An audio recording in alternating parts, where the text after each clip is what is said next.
What's been arguably the strangest and maybe the saddest year in many of our lifetimes, we're about ready for a sense of normalcy, even if it's only for a couple of hours.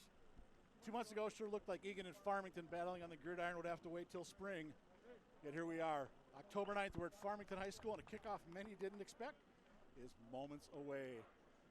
Welcome to ETV's 2020 coverage of Wildcat football. My name is Mike Cook, and once again, I'm proud to be joined by Nathan Cron as Eagan football begins to climb the ladder. Well, Mike, the gridiron resembles a ladder in many, many ways. Lots of lines, lots of places to go. The farther you get on the ladder, the closer you are to pay dirt, the closer you are to scoring, the closer you are to success. This is the second year of the Nick Johnson regime, and this is the first time that many of these players have had the same offensive system in back-to-back years, the same defensive system in back-to-back years. We're going to see what we've got. We've also got a lot of enthusiasm in this program. We have a number of players out that haven't been out before. We've got a lot of athletes. It'll be fascinating to see how they fit together as a team. You talk about the numbers of athletes. Boy, 2 years ago, there might have been 65 or 70 kids out in the entire Eagan football program. That number now up to about 130. And Coach Johnson was telling us the other day about how it's just great these kids are in school, albeit 2 days a week. But it seems like everywhere they turn around, there's somebody associated with the football program, and the excitement continues to build.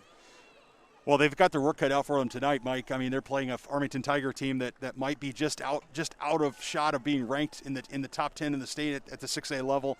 They return a lot of great offensive players. They've got a solid defense. Eagan played these guys really tight last year for 3 quarters and before they just wore down at the end. It'll be interesting to see how this year's Eagan Wildcats take it to Farmington and compete with Farmington all night long. Well, it's going to be the Eagan defense that's going to get the first crack for the visitors wearing the all-whites. They'll be moving left to right across your screen here for the season opener for both the Wildcats and the Farmington Tigers. Kicking off for the Eagan Wildcats. It's going to be number 48, his first varsity action of his young career. That's Alex Rodman. Rodman coming over from the soccer team.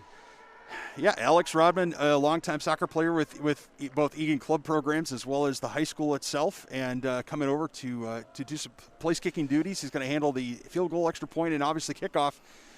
Kicking a football a little different than kicking a soccer ball, but there's no question that when Alex gets into it and makes good contact, he can send it.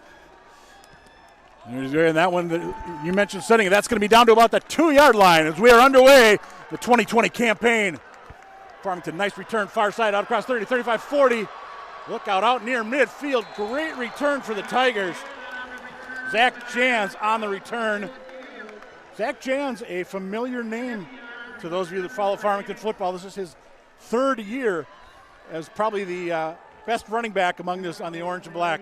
Well, if he's familiar, it's because he's been around forever and because he gets the ball so often. I mean, you're looking at the statistics from last year. He gets the ball he's probably responsible for 50% of their offensive yards from scrimmage, Mike. And so it's of course he's going to be familiar. The question tonight is, can the Eagan Wildcats tackle him when they have their opportunities?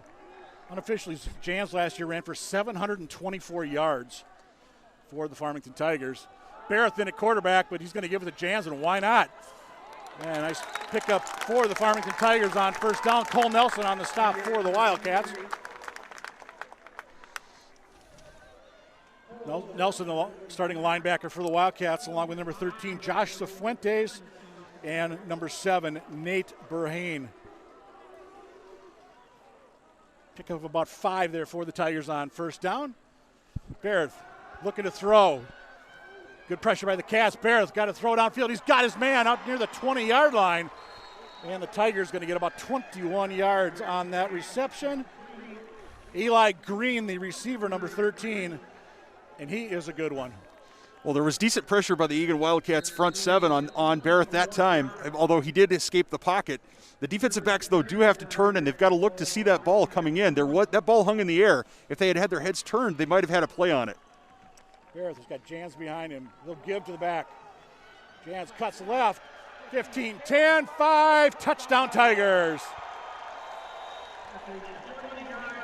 3 plays, 47 yards in 1:05. 6-0 Farmington. Well, take a minute, whether you're a Wildcat supporter or not, take a minute and enjoy watching Jans play, because he's just a really good player. And Egan's going to have to find a way to tackle him tonight, or he's going to absolutely run over them. He's low. He's fast. He's quick. He's built low to the ground, and he has got great legs and great contact. He does not stop his feet on contact. Those linebackers, Mike, are going to have to wrap up. He ran for 161 last year when these teams met.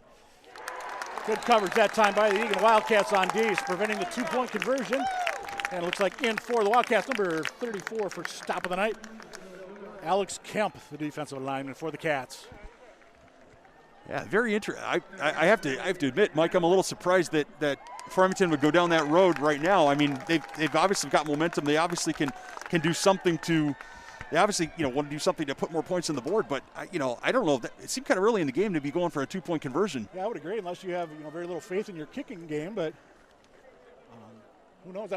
Maybe that's the one Farmington weakness this year. Well, the other thing is a lot of those things, as Farmington sets up, they have effectively a swinging gate to one side and splits to the other side. They may count the defenders and say, if there's so many defenders in the box, we're going to run it regardless of the score.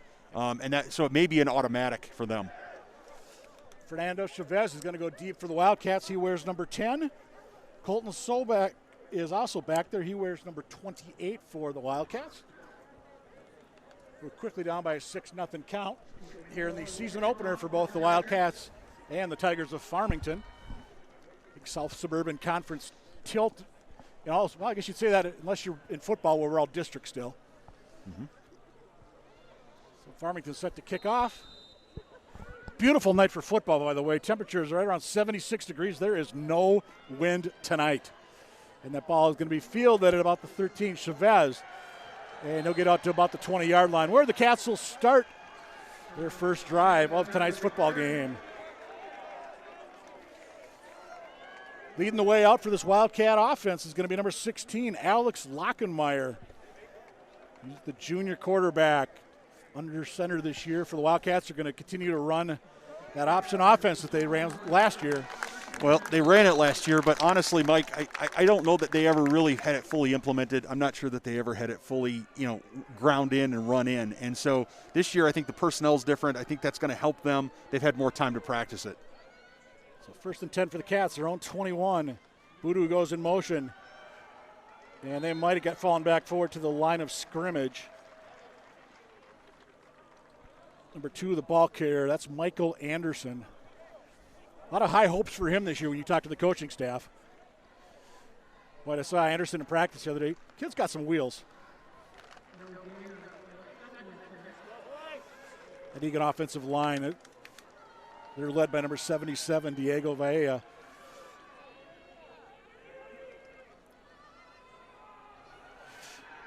And Cats going the wrong way on 2nd and 10. There wasn't any penetration in the interior line, but apparently, it's hard to see from our vantage point with only one camera view. But it looked like on the far side, the blocker whoever was supposed to pin that corner in or the defensive end in just did not get the job done. So they were able to string it out. It looked like Lochenmeier had an ability to get that to the corner, and then it closed very quickly. So 3rd and 12 for the Wildcats. Just inside their own 20-yard line. Lochenmeier's going to roll near side. Lochenmeier rolling, and he's going to throw it. Finds his man at about the 34-yard line. Was he in bounds? Farmington says no. The officials say he is in bounds. First down, Eagan Wildcats.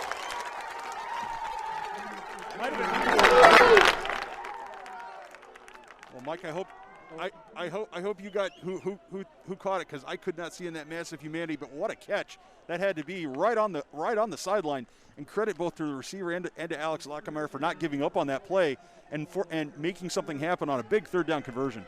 Yeah, I couldn't tell, but he seemed to be the one they were congratulating a lot. And we've got timeout taken. Timeout by Farmington. The Farmington coaching staff pretty upset about something. I'm not sure what they're irritated about. If they're going to call a timeout after every Eagan first down, they might run out of timeouts pretty quick. Hopefully this drive, if you're a Wildcats fan. Yeah, no kidding. As you mentioned, happy to be here. Just a single camera shoot tonight for those of you that are watching us live on Eagan and on the Comcast channels. It'll be on the YouTube later tonight. So we're looking forward to bringing hopefully a lot of games this year. Ultimately they can play 6. That's the schedule anyway. But with the way COVID goes and everything, you just you can't be sure of what tomorrow's going to bring, for that matter. Yeah, absolutely. We could suddenly go to having playoffs. We could be losing games because of quarantines. Who knows? But we're here now, and we're going to enjoy it. That first down of the night. Cats fresh set of downs up to the 35. Lochenmeier, he'll keep it, and he'll get about 4 yards. This will play around the end by the Eagan quarterback. And that's honestly, Mike, that's a play. That is a play that gives me a lot of hope for this season because, if that play can be replicated over and over again, 4 yards, 4 yards, 3 yards, 4 yards, with this option offense, it's going to wear down opposing defenses. It's going to wear down defensive linemen and linebackers. If our guys can stay fresh and just keep pushing, they're going to be able to move the football that way. In motion goes Sorensen. And straight ahead, nice run on by Anderson that time. He'll get out near the 45-yard line, going to set 3rd and short. Yeah, we're on schedule, Mike. I mean, if you're an offensive coach, if you're an Eagan Wildcat fan, you got to like what you're seeing. I mean, you're on schedule. That is, you're not in a situation where you've got 3rd down and 9, 3rd down and 10, like we did on the first series of downs. And so right now, it should be something. This should be something the Wildcats should be able to pick up. 3rd and 2 officially, ball just shy of the 45. So early stages of this one. Lochenmeier looking to throw, and whistle before the play. Yeah, we're going to have a penalty on the Wildcats.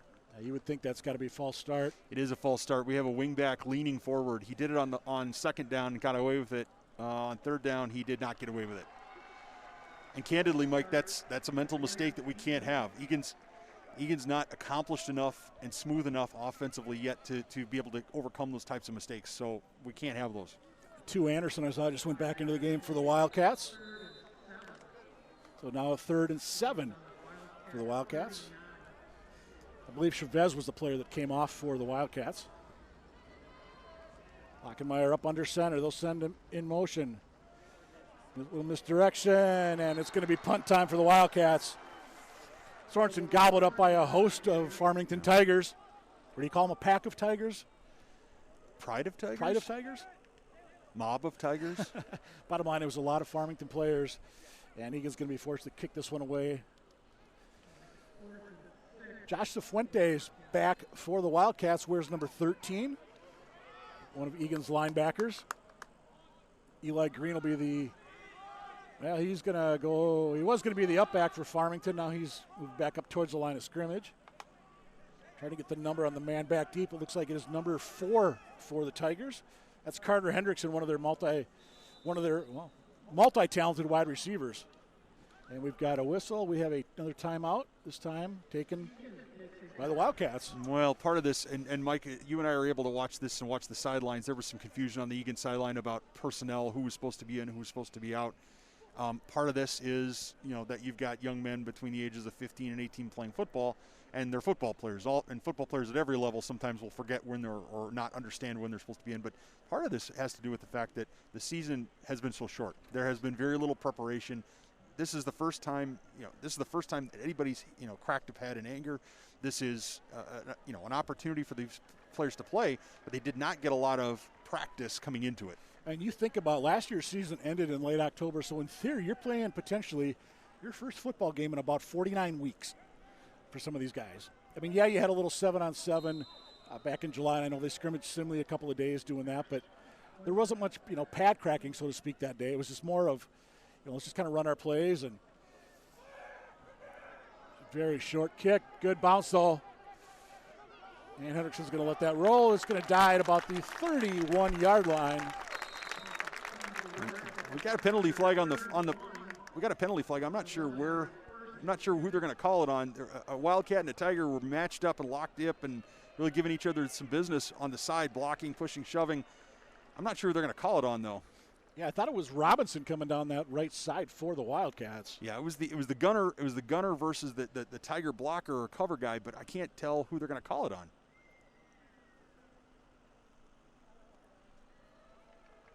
Neither team really moving anywhere here. The officials are still huddling, basically in front of the Eagan bench at about the 35-yard line.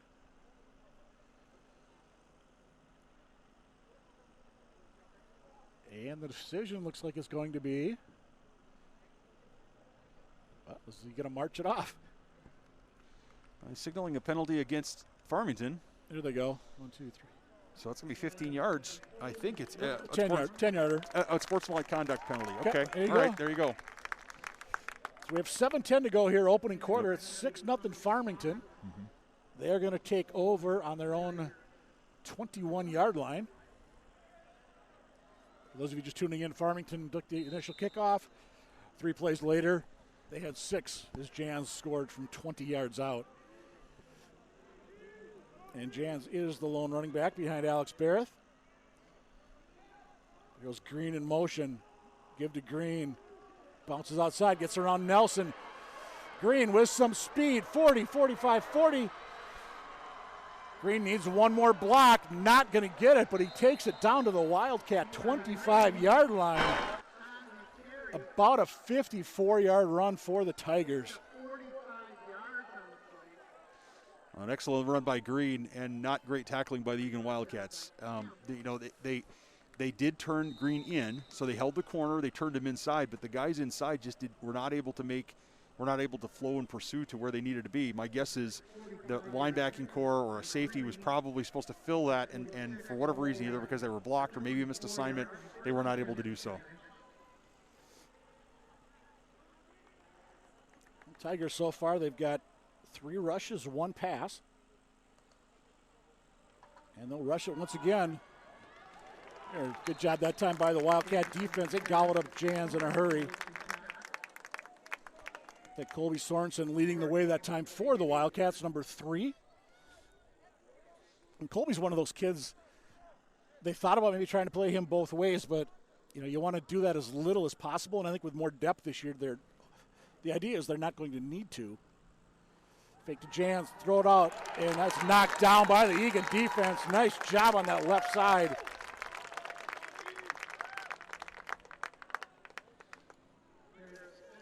Yeah, an excellent job by the defensive end on that side. Forgive me, Mike, I wasn't able to pick up his number. I think it was Brandon Brown, number 60. Okay, Brandon Brown, all right. And was Brown number 60? Okay, so we'll give him credit for the pass breakup, but an excellent job of not only holding the corner, but getting his hands up in the passing lane. That's definitely not something, that was definitely instinctive. Well, you'd think the Tigers looking to throw here. Barrett's going to roll near side, throw. Got his man near side. Nice job on the coverage by the Wildcats. Green nowhere near the first down. And Sorensen that time on the stop for the Eagan Wildcats. Well, now we'll see. I would think Farmington's going to go for it if they didn't even try the extra point on that touchdown earlier. As you're looking at 4th and about 4. Well, I've said this before. You'll hear me say it again for people who have listened to these broadcasts before. It's times like this that you should be trying to kick field goals. And here's why I say that. If you want to be a top team, if you want to win in the playoffs, not that we may have playoffs this year. Timeout Farmington. As Farmington takes their second timeout. If you want to win in the playoffs, assuming if we do have playoffs, if you want to be a team that can win at the death with a field goal or special teams play, now's the time to practice it on a live go situation. So the fact that the field goal team's not marching out there tells me that there's not a lot of confidence in that kicking crew. I want to piggyback on something you just said, the word if we play the playoffs. Right now, Rosemount at Lakeville North was supposed to happen tonight. Not happening as COVID has infiltrated the Rosemount football program. They are going to be off for 2 weeks, so they don't play Lakeville North tonight, and they are supposed to play Farmington next week. So if Rosemount indeed sits out for 2 weeks, their first game in theory would be when they travel to Eagan on the 23rd. It's incredibly unfortunate for all those student athletes. Yep. I mean, everybody wants to be playing. Nobody wants to not be playing. But right now, Eagan's got an opportunity to put a stamp on this game. Maybe make a stop here. Yep. Barrett, Jans behind him. Green, not going to have it read extremely well by the Wildcats. Whole group of Wildcats in there. Gavin Gugino checked that, leading the way for the Wildcats. Nelson got in there as well for the Wildcats. Well, that was a whole swarm, like you said. I don't know what a group of Tigers is, but I can tell you that it was a swarm of Wildcats, Mike. And Eagan turns over Farmington on downs. They've now got the ball 1st and 10 at approximately their own 21-yard line. This is where they were before. Yep. Let's see if they can get a first down and get out of the shadow of their own goalposts. Lochenmeier under center. It's Boodoo in motion. Straight ahead, I believe that was Anderson. Pick up 3, maybe 4, just running behind the heart of that offensive line. Yeah, indeed it was Michael Anderson. So we're just going to pick up about 4 that time. Yeah, that's pretty close to staying on schedule too. If you've got 4 downs to get 10 yards, three and change every time is going to do it. So, at some point, you would think that one of those up the middle is going to break, and we'll see what happens. Robinson, lone receiver, off to the right. Now they're going to try it once again. Now it's going to be 3rd and about 5, as that play read extremely well by a number of Farmington Tigers. Anderson once again the ball carrier, number 7 in there for Farmington, Evan Sather, first man in for the Tigers. Mm-hmm. So it's going to be 3rd and about 5 for the Wildcats, who on their first 3rd down, they got that nice long pass reception last time around. We'll see if Lochenmeier decides to maybe roll out and go to the air once again. Well, I don't think they're going to run up the middle, and it would be a little bit predictable to try to go outside. So I think a 3-step drop here makes some sense. And Lochenmeier tries to get a block. Lochenmeier, not going to happen. He's collared down at about the 25-yard line. I think it was number Sather, I believe, again on the stop for Farmington. Cats looking to punt for the 2nd time tonight. Now, on the positive side, that offensive line, and we'll be talking about those guys all night about watching them, but the offensive line did a good job on the interior, not letting anybody, so Lochenmeier was able to drop back, make his read, make the run. But at the point of attack, they didn't quite get what they needed at the point of attack. Good kick, Fuentes. Dropped at the 41 by Green. Picks it up, however. Makes 1 man miss. 2 man. Look out. This kid's got some wheels. Can he beat the punter? Tries to make a move. Green, 10 to the 1-yard line. That's a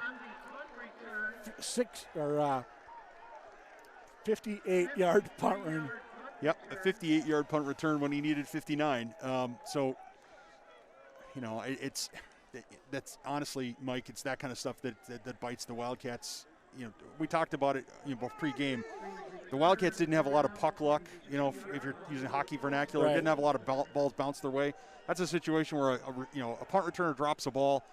You'd expect that they would at least be stopped there, and instead he gets it, gathers it up, and Eagan loses their containment, loses their rush lanes, as Farmington takes their last timeout of the half with 4:16 to go in the first quarter. Interesting. Well, it's their first game of the year too, and you wonder, you begin to wonder if maybe Farmington, despite some great plays by some excellent athletes, wonder if they're maybe schematically or X's and O's wise, they're still figuring it out too. Yep. Should mention next week, Wildcats, they're home. It's a Thursday night affair. Yes, Thursday night. Anoka Tornadoes coming across the Metro for the first home game of the year for the Eagan Wildcats. In the new look stadium, the turf is down. The scoreboard is outstanding. The scoreboard was a donation from some local businesses, unidentified local businesses. Yep. And the turf project, Eagan got turf this year, as did Rosemount. And next offseason, it will be Eastview and Apple Valley getting the fake grass. Barrett's not in there. They've got a couple of behemoths right in front of him, though. Straight snap to Jans, and that was too easy. 1-yard run for Jans. Boy, they had Quincy Maben, who is 6'3", 290, and Zach Kokauer, who is 6'5", 295, lined up in front of Jans. Yeah, I think we can call that safely the heavy package, Mike. Yeah, Edge Farmington. Yes, yeah. I mean, to be fair though, Jans also attacked the right hole because there wasn't anybody. I mean, at that point, Eagan was not in a position to make that play. Now, when it would make sense to actually go for 2, they're going to kick an extra point. Yep. That's why I'm up here and not coaching football. That's right. Plenty of leg. Plenty of accuracy, and it's 13-0 Farmington. Number 79, Joey Melhorn, junior kicker for the Farmington Tigers. And it's 13-0 with 4:12 to go here, opening quarter on ETV. Again, thanks for everybody that's watching us tonight. Hopefully maybe there's some watch parties going on out there watching Eagan football here on a Friday night. Let's make sure we thank some of our sponsors as well. You've got Wyatt's, you've got Cooper's, you've got Tavern 13. I heard of another establishment, kind of a hockey bar, but they're going to be apparently have the games on there tonight as well. So thanks for hopefully you're enjoying a cold one and maybe some wings and settled in to watch the Wildcats come back on this one. Well, what we've seen in the first two offensive series suggests that there's the ability to move the football, but they've got to put this together. I mean, they've got it. This is a time in the game when, they've got to put 2 or 3 first downs together, even if they don't score. Moving the ball, flipping the field, making Farmington go. I mean, their drives have started on the Eagan 48 and Eagan 1. Yep. I mean, we can't let that happen again. Well, actually, the one back here was on the 21 too, and that was the one when Green went for 55 yards. Look out! You were saying about mistakes? No, Cats flirting with danger, but they are going to hang on to the football with 4:09 to go here in the opening quarter. Cats are going to start. This will be their best field position of the night. Yeah, they're not on the 21-yard line anymore. 28, they're up to. Yeah. Public address announcer says return to the 28. I think it was fallen on at the 28. Bottom line is Cats keep the ball, and I totally agree with what you just said. They've got to put something together here. It was Boodoo in motion once again. He'll turn, go back, and we've got a false start on the Wildcats. They're all pointing at Robinson. Number 15, I believe, senior wideout. Well, the interesting thing is I think what happened is one of the Farmington Tigers did jump on the far side, but Robinson also jumped, and I think that's going to be a penalty against Robinson. I take wrong. That back. It's going to be on the right. Farmington Tigers. Okay, if I was a Farmington coach, I would want an explanation. It's one thing to jump when someone right next to you comes across into the neutral zone, but if – oh, wow. But in fairness, though, this is high school football. Entering the neutral zone, even if you get back, you still enter the neutral zone. It's still a penalty. So, to be fair. Looking across, by the way, Tigers coach, I believe that's Adam Fisher. Definitely not happy with whatever explanation he did receive. Yep. Cats will run that one straight ahead, out near the 35-yard line. Minimal pickup that time on a 1st and 5. Again, Anderson and Sorensen are in the backfield at this point, 2 and 3 respectively. And Anderson's going to come off here on the second and about 3. I mean, you're pounding it inside to help your offensive line get a rhythm, but we've got to start attacking these flanks and try to get that option game working to the outside. I know that the coaching staff definitely wants to do that. Again, straight ahead. That play had no chance. Anderson maybe back to the line of scrimmage. Actually, they're gonna say he fell forward. Actually, a little bit. Yep, we're gonna have a 3rd and short here. This is gonna be a big down for these Wildcats. Well, you know what I was about to say. Yeah. Cats trailing by a 13-0 count. Just over 3 minutes to go. Opening quarter here on ETV. Season opener for the Wildcats and the Tigers. Cats are going to get their second first down of the night. And it's not going to happen. Boy, Farmington absolutely knew what was coming on that one. No chance for the Wildcat ball carrier. Anderson once again. Looked like big number 97 was the first man in for the Farmington Tigers. That's Ethan Woolen. They list him at 6'1 and 216, but boy, he looks bigger than that. Well, he certainly played bigger than that on that down. I mean, he did an excellent job of reading where the ball was going and getting to the point of attack. Farmington does not know who's on their punt return team. They've got guys uncovered out here. They do have 11 guys out there, so we'll give them that. Cifuentes, 3rd kick of the night. High kick. Yep. And it's going to roll out of bounds. No, actually, it's going to stay in. Kind of curled down there, get inside the 20-yard line. And I'll tell you, I like what Hendrickson, the return guy, did. You could hear him hollering, let it go, get away. Yep. Yeah, absolutely. It was definitely a fire call. I think the officials are going to say the ball went out there around the 26-yard line, but credit, they did not get the first down, but with the benefit of a nice punt and a nice roll, Eagan has changed the field position game a little bit here. Maybe a good time to mention we could hear Hendrickson up here because there's not that many folks here tonight. No, because of Department of Health regulations. Yeah. You're only allowed 250 folks, and I believe Eagan got actually a few more tickets than Farmington did. So, a lot of friends and family, kind of that T-Mobile kind of game. Just friends and family, and like I said, hopefully a lot of people are watching us on ETV tonight. Sounds like next week we'll hopefully be able to be on the web as well. Hopefully, we'll see. Certain regulations prohibited us from doing that tonight, but we're still happy to be live on the channels. Here's Barrett. Chased by Fuentes. Barrett's going to let it fly. And was that caught on the far side?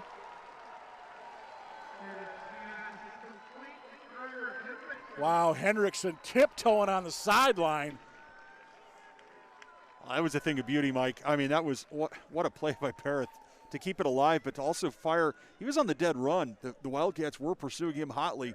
He got a good arm into that ball, and credit to Hendrickson to be able to keep that ball in bounds. Did an excellent job.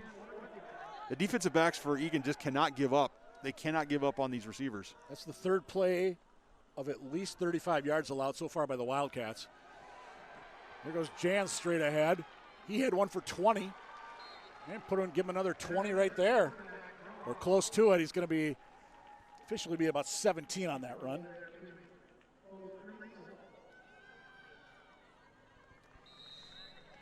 Actually, check that, Mike. I think that was Barrett on a keeper. Okay. I think that was Barrett on a keeper. He sent Jans to his left, and I think that was Barrett knifing up through the middle. It's first game for us, too. Yeah, preseason. That's right. This time it's Barrett rolling. He's going to step up. He's going to go back the other way. Good pressure by the Cats. And we've got a flat coming in. I think we're going to have a hold on the Tigers.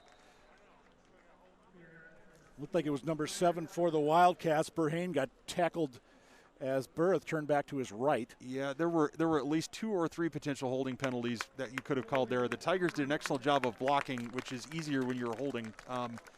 The entire left side of the line was just absolutely hanging on for dear life as the Wildcats came flying through, and Barrett did a good job of stepping up into the pocket to try to give himself some more time, but the officials correctly saw that and called it. Yep. So we mentioned on that last drive, too, some of the sloppy tackling. There were a couple opportunities there to get Barrett down a little bit earlier than they did. And, again, the Cats just did not do it that time. But 2nd and 24 from the 36. Barrett near side. This is Osk. And he's going to be dropped at about the 40. Great job by the Wildcats. Boy, a lot of Wildcats in there. Number 7 was in there. That was Nate Burhani. Gabe Favre, number 8, was in there for the Wildcats. No, the best part about that play was the way that everybody broke down. Nobody came flying in trying to end up on ESPN, make a big play, make a big hit. Everybody broke down. Everybody kept containment. No, there was nowhere for him to go, and it was just a matter of time before the Wildcats were able to wrench him to the ground. 4 receivers for Barrett to work with. Oskin Green, I believe, off to the left. You're right, 5. Yep. I missed the guy all the way over there. Barrett drops. Barrett, good pressure by the Cats. Can they get to him? Barrett turns.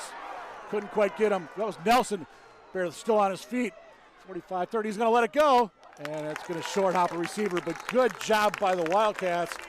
Cole Nelson in the backfield once again. Oh, good effort by Nelson. Great job of disrupting Barrett's ability to set his feet and throw. We've seen what he can do on the run. Setting his feet makes him just that much more dangerous, and the ability to flush him out and make him move. He still darn near completed that pass, but excellent job by the defense that time. So 4th and, dare I say, a country. It is only 3rd. Yep, you're right. I was thinking it's still 3rd and about a country mile for Farmington here.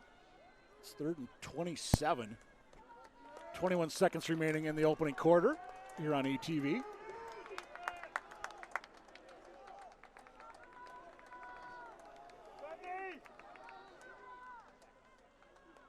Jans in the backfield with Barrett. Yeah, he's definitely looking to throw. He's going to go down the middle. Got his man. Osk, touchdown Tigers.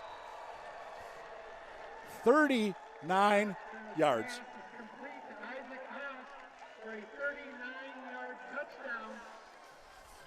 Well, that time the Wildcat defensive secondary just lost him. They first of all, Barrett had plenty of time. He was able. There was a nice pocket around him. He was able to step up into that ball. The safeties, the corners, they just lost. They lost their assignment back there. Unofficially, right now, Farmington has 202 yards of offense in the first quarter. Unofficially, and they are now up by a count of 20-0.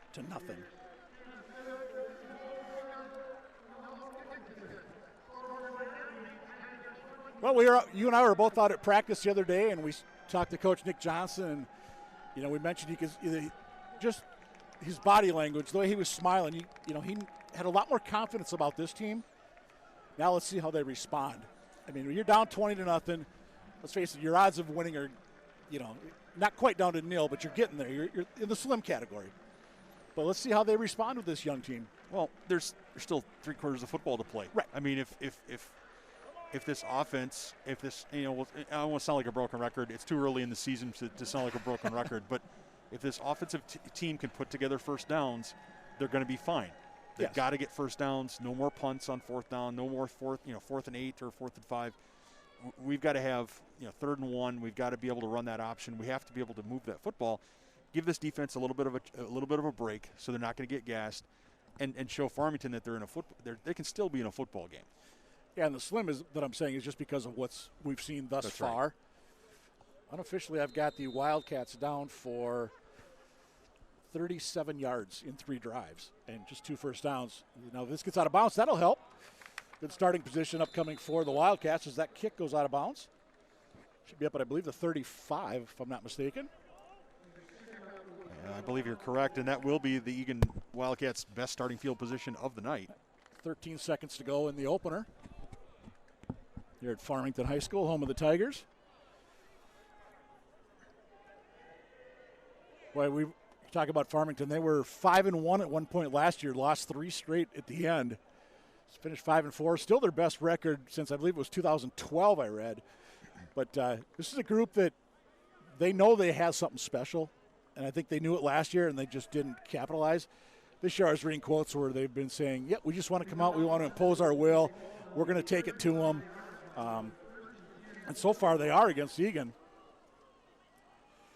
Yeah, Green was quoted as saying, a lot of motivation to work even harder because we want to blow that record out of the water this year. There we go for the Wildcats. That's going to be a first down, I believe. Lochenmeier. To Robinson? To Robinson, yep. Well, that's an example of that 3-step drop. That was Robinson using his big body to turn to the inside and catch the slant. Excellent job by Lochenmeier delivering that ball on rhythm and on target. Robinson did a good job of catching it, making sure he had it, and then turned up the field. Excellent job. A nice way to end the quarter. Absolutely. 0-0 on the clock. Hey, good opportunity. Let's talk about some other Eagan High School sports that are going on. Well, you know the boys soccer team really well. Why don't you give us a little update there? Yeah, the boys soccer team this year finished their season, their regular season, I should say, 7-3-1. Played an excellent Lakeville North team for one of their losses, losing 2-1 a few weeks ago. They finished now with 2 wins in a row, heading into sections. Where the section meeting is tomorrow. We'll see either tomorrow or Sunday when the Wildcats will be playing on the boys' side and the girls' side after a 2-week quarantine due to a COVID issue and having a number of rescheduled games into these 2 weeks because, of course, they were trying to spread out games as much as they could. Instead, because of the COVID quarantine, a lot of games have been backloaded for the girls, and the girls, after some initial stumbles and figuring things out, have just absolutely been rolling. They've been just beating opponents 4-5-0. There was a goal by Lindgren a couple nights ago where I think she dribbled through 6 or 7 Prior Lake defenders to score, and it just made it look so easy. So the girls are obviously doing well. I believe they're 7-3, if I'm not mistaken. 7-2-2. 7-2-2. Finished third in the conference. Okay, third in the conference. The boys are also third in the conference. So both those programs will be looking for a decent seed in sections to try to finish out the season. Yeah, the girls they've won 6 straight. 5 of those are by shutout.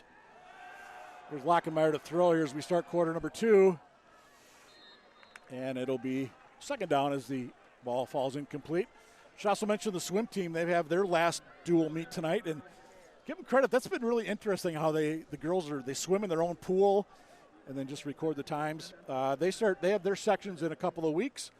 And for cross country, the South Suburban Conference Championships are Saturday at Eagan High School, and you can check that out on ETV. You can also check back to a lot of those soccer matches you talked about, a lot of the swimming and diving meets. ETV, check out the YouTube page. They're there for you. 2nd and 10, Eagan. Sorensen falls forward, maybe gets a couple. It was a tough 2 yards there. That was an A-plus effort by Sorensen running that football. I got to level with you. That offensive line did not give an A-plus effort there. I saw too many guys standing around at the end of that play when Sorensen's pushing for yards.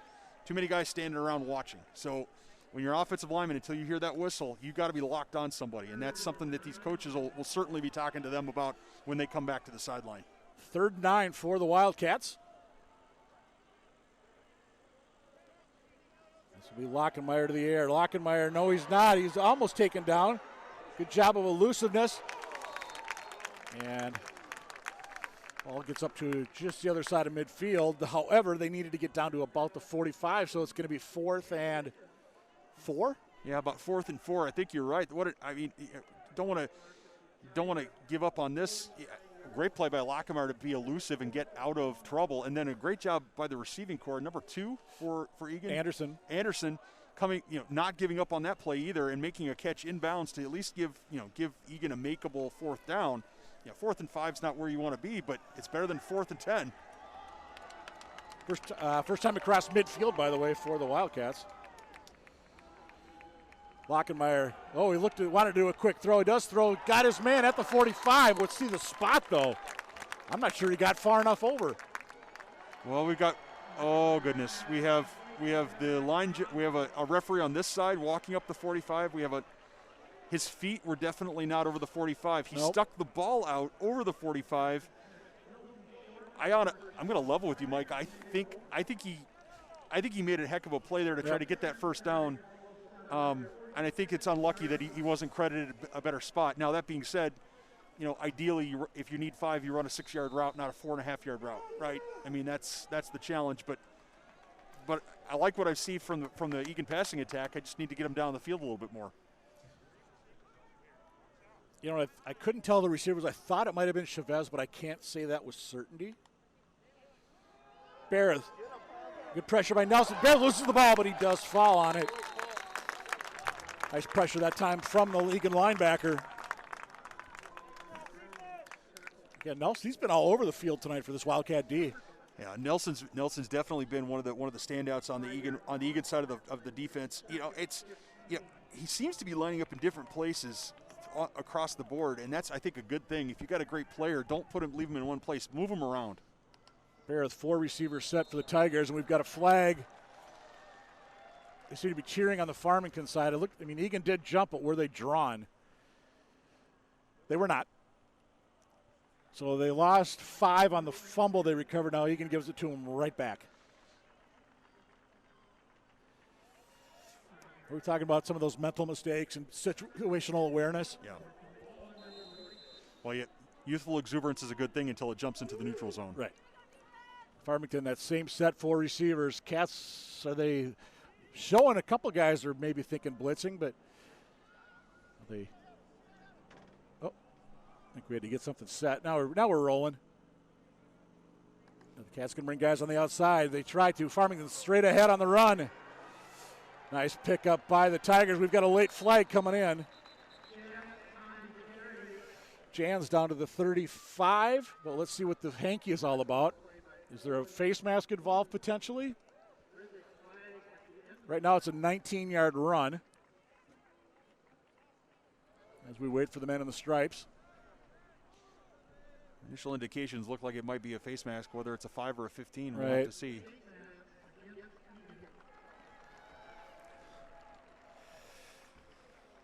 And it looks like it's going to be a big one. So it'll be 15 yards tacked onto the end of that. those are, again, that's two penalties, Mike, on this drive. One that got Farmington out of, a long second down, and now another 15 free yards because we just didn't wrap up to where we needed to. So that ends up being a net gain of 34 yards down to the Wildcat 20. And the Wildcats, I think, wisely call timeout. No, I think this is an excellent use of a defensive timeout. I mean, this is a time to get everyone calmed down, make sure everybody's in the right place.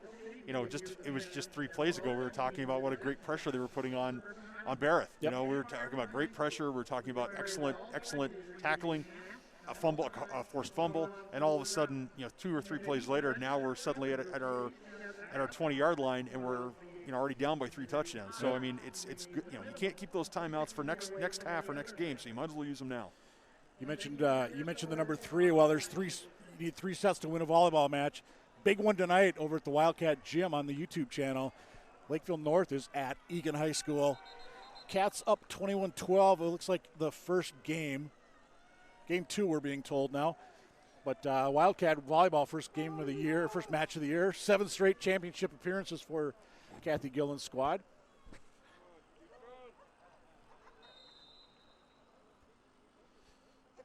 First and 10 from the 20. Tigers looking to find pay dirt for the 4th time this half. I just can't get over how quiet it is here. Only a couple hundred fans. There's no band. Barrett going deep. Got his man. Green. Too easy. 20-yard score. Green, Tiger touchdown. 20 yards that time for the Tigers, and it's now 26-0. Our defensive backfield is definitely going to have to do something at halftime to kind of change up what it's doing, because that's the second. Now that time the defensive back was able to find Green, but he just wasn't able to stay with him. So when that happens, something's got to change. PAT, did he sneak that one in? Just barely, but it does count. Yep. Melhorn with the kick. 27-0 Tigers. 9:17 to go, opening half. Well, if you're a Wildcat fan, this could not have been written much worse. No, I mean it's unfortunately it's a continuation of some of the challenges that this program has had for the last 3 or 4 seasons. Penalties that pop up at the wrong time, poor tackling, some mistakes in coverage, giving up big chunks of yardage. And you get down to the point where both teams kind of get a sense of how this game's going to go, and there's still a half of football to play. If Eagan gets its act together on can move the football and score some points, things can happen, right? But right now Eagan needs to do that, and candidly, Mike, from my perspective, Eagan needs some luck. I mean, they need a fumble, a boneheaded play by some Farmington Tiger. They need something, a spark. I want to mention these numbers so far. These are plays for Farmington, by the way. 21, 20, 54, 58-yard punt return, 35-yard pass, 17-yard run, 39-yard pass. The 19-yard run plus a face mask on the Wildcats for 34, a 20-yard touchdown. Yeah. They're all big chunks of yardage. Yeah. I mean, Farmington's not marching the ball down the field in 5 or 6 yard chunks, Mike. And so when you've got a defense that's giving up big plays, I suspect, and again, this is why you and I are up here and not down coaching, but I suspect what you want to do as a defensive coach is say, guys, we're giving up big plays, we're giving up chunks.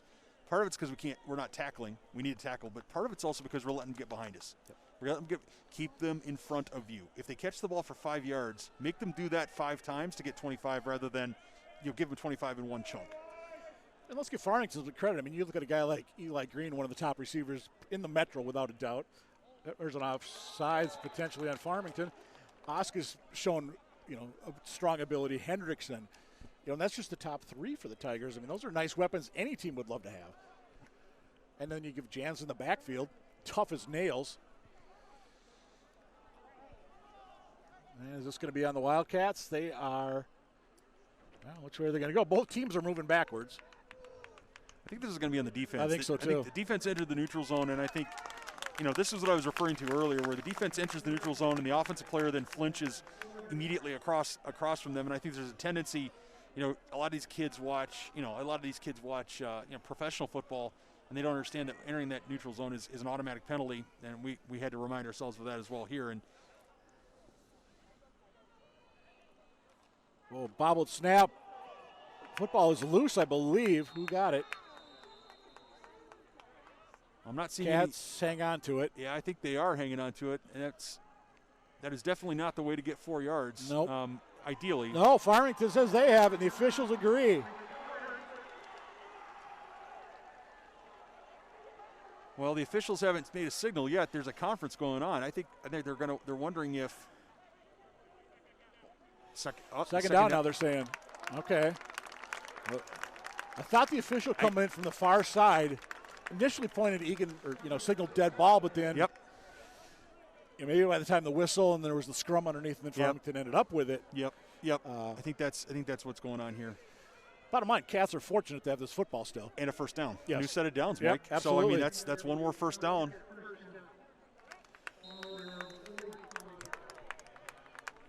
Take them any way they can get them. At this point, absolutely. And that might be one of those breaks that we needed, Mike. Yep. Wow. Anderson is dropped. Wow. Number 9 in there was Nick White, senior for the Tigers. Yeah, I think it's fair to say that Farmington is keying in between the tackles in terms of wanting to take that away from Eagan. And if I were them, that's what I'd do too. I want to force Eagan to run that option, to actually make work on the outside, because that creates opportunities for me to create fumbles and create some havoc. Yep. Lochenmeier under center. He looks to throw near side. He'll scramble near side. Throws, got his man out near the 49-yard line. That's Robinson. Pickup of about 4 that time for the Wildcats. So 3rd and about 6. A nice play by Lochenmeier, moving to his left. He's a right-handed quarterback, moving to his left, throwing across his body. And we all know, if we're Vikings fans, we know that throwing across your body can sometimes be a curse as well as a blessing. But in this case, it worked out well for the Wildcats. Yep. And he did a good job. Well, Keith, 3rd down here. You want to try and get some kind of momentum. I was going to roll the other side. Look out, good pressure off his hands. Was that intercepted? Boy, did they toe tap on the far side? They did.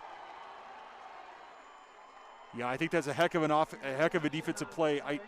I didn't pick up the number, honestly, into that sideline with a bunch of orange jerseys, Mike. But whomever it was did make an excellent. The ball was tipped about 5 to 10 yards down the field, and then he was able to come down with that ball and get his feet down.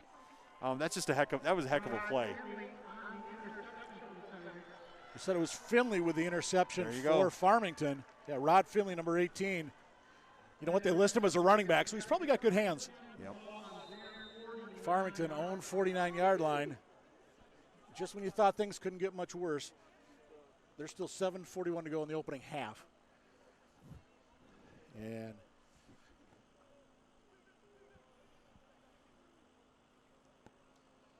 gotta remember, this game was 14-7 in the 3rd quarter last year. Guess who? Jans, 45-40. And down inside the 35, close to the 30. Looks like down about the 32. That'll be a 19-yard gain. A little bit ago I mentioned a bunch of those plays with yardages for Farmington. Yeah. I'm curious how many plays they have that have gained single-digit yards. Not too many. I'm thinking there's more of them that are in that 20-plus than single digits? Yeah. You might be correct. Barrett again. Tigers all look to the side. 4 receivers for the orange-clad Tigers. Barrett, Jans, why not? Boy, fights his way forward, and he's going to be close to a Tiger first down. Okay, that time Farmington brought the left guard and left tackle across on a counter or a pull. And when the defense sees that, somebody's got to fill that. Either backside, the defensive end on the backside's got to sit in their hip pocket and crash hard, or alternatively, the linebacking core has got to step up when they see that action and understand the point of attack's moving. That time we were catching, not delivering the blow. Fresh set of downs, by the way, for the Tigers. Again, 4 receivers. Jans is going to send it back near side. That's Henriksen wrapped up. Nice job by Eagan. That's Nelson for the Wildcats, number 11. Boy, is it just mere if we called his name on about half of the defensive plays tonight. Yeah, he's definitely doing a great job of being wherever the ball is. I mean, and that's why, candidly, you don't want him off the field and you want to move him around. Let him, move him around so so the defense can't find him. Because right now, if I'm the offense for Farmington, I'd rather go to the other side. They're going to say no yards officially on that play.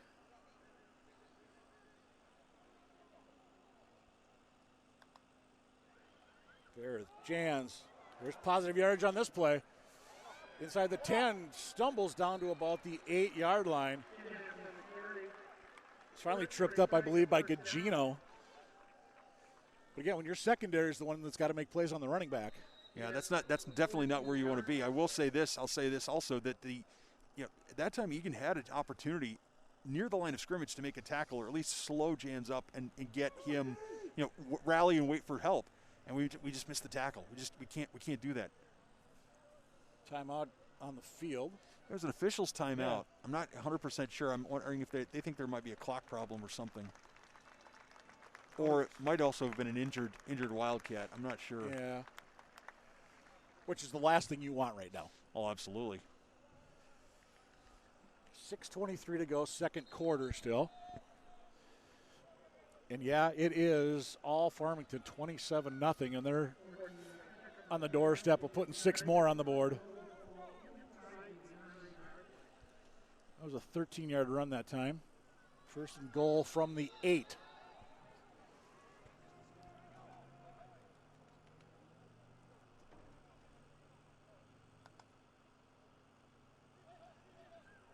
Three receivers and kind of a wing back right now for the Tigers.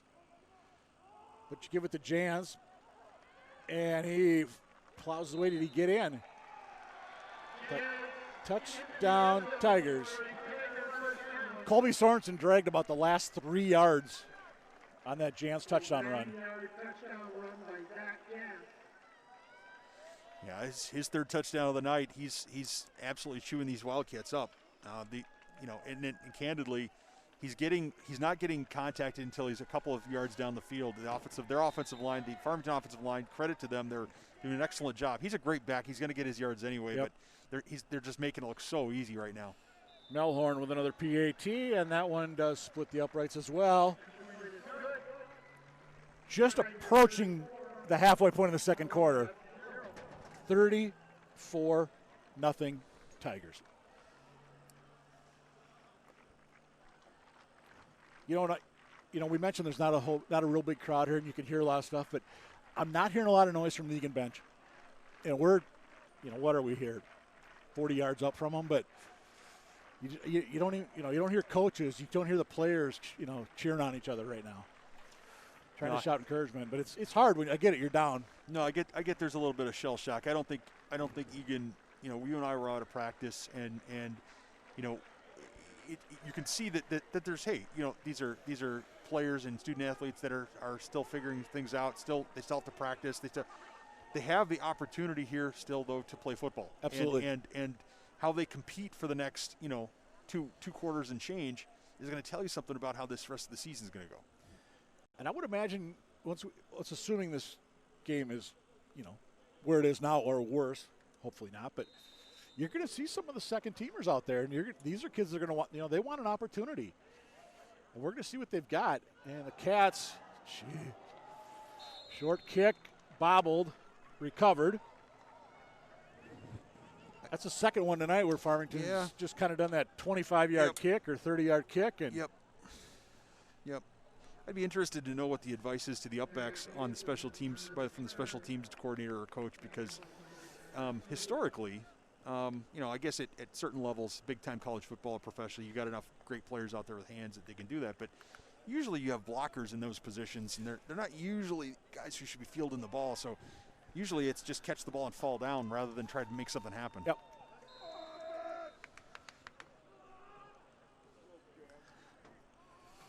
Wildcats did get a first down on the last drive, albeit it was the fumble, but they still got one. Let's see if they can get something together here.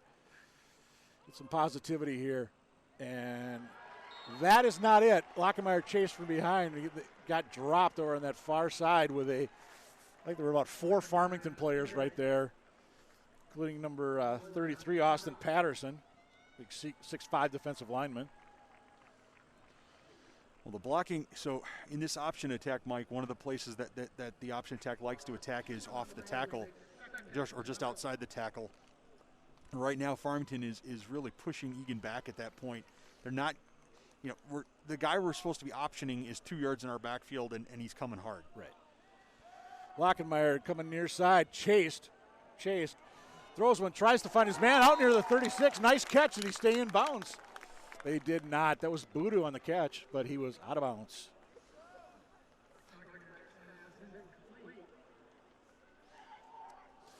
Stephen Boodoo, the receiver, coming off a hamstring injury. Good to see him out there tonight. Called his name a lot on special teams last year, I remember. Very, very athletic kid.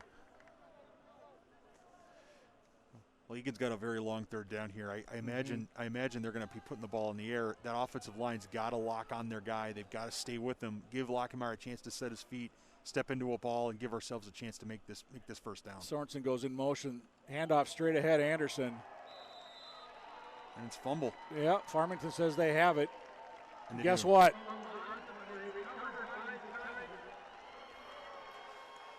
Wow, when it rains, it pours. Nick White on the recovery.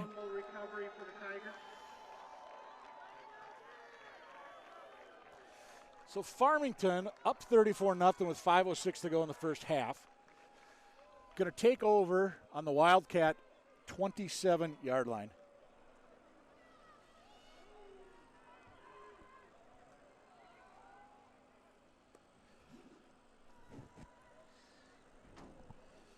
Pause for a moment. Message from ETV. There are volunteer opportunities at ETV. It's a community-run programming, and so community members that are interested in helping produce are welcome. Volunteer activities include setting up, running cameras, play-by-play, and announcing. It's a lot of fun. If you are interested, check out the volunteer email at etv@cityofelgan.com. Or you can always call the station and talk to Josh or Michael, and they'll be happy to help set you up. A lot of opportunities out there for you if you always wanted your own show. And Jans gets down to about the 25-yard line. Wasn't sure he was actually, that his knee touched. He got up and went, but officials disagreed with him. So 2 yards. You know, the thing about volunteering at ETV too, these guys will help you with everything. I mean, they let guys like us help out. So certainly there must be upgrades available.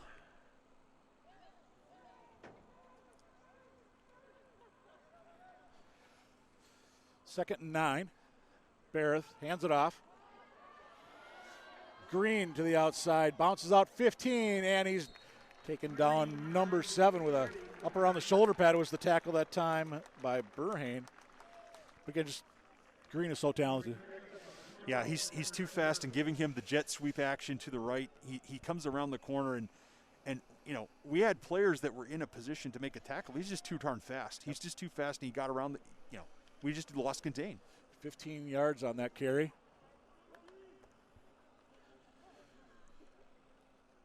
Again, 3 receivers for the Tigers.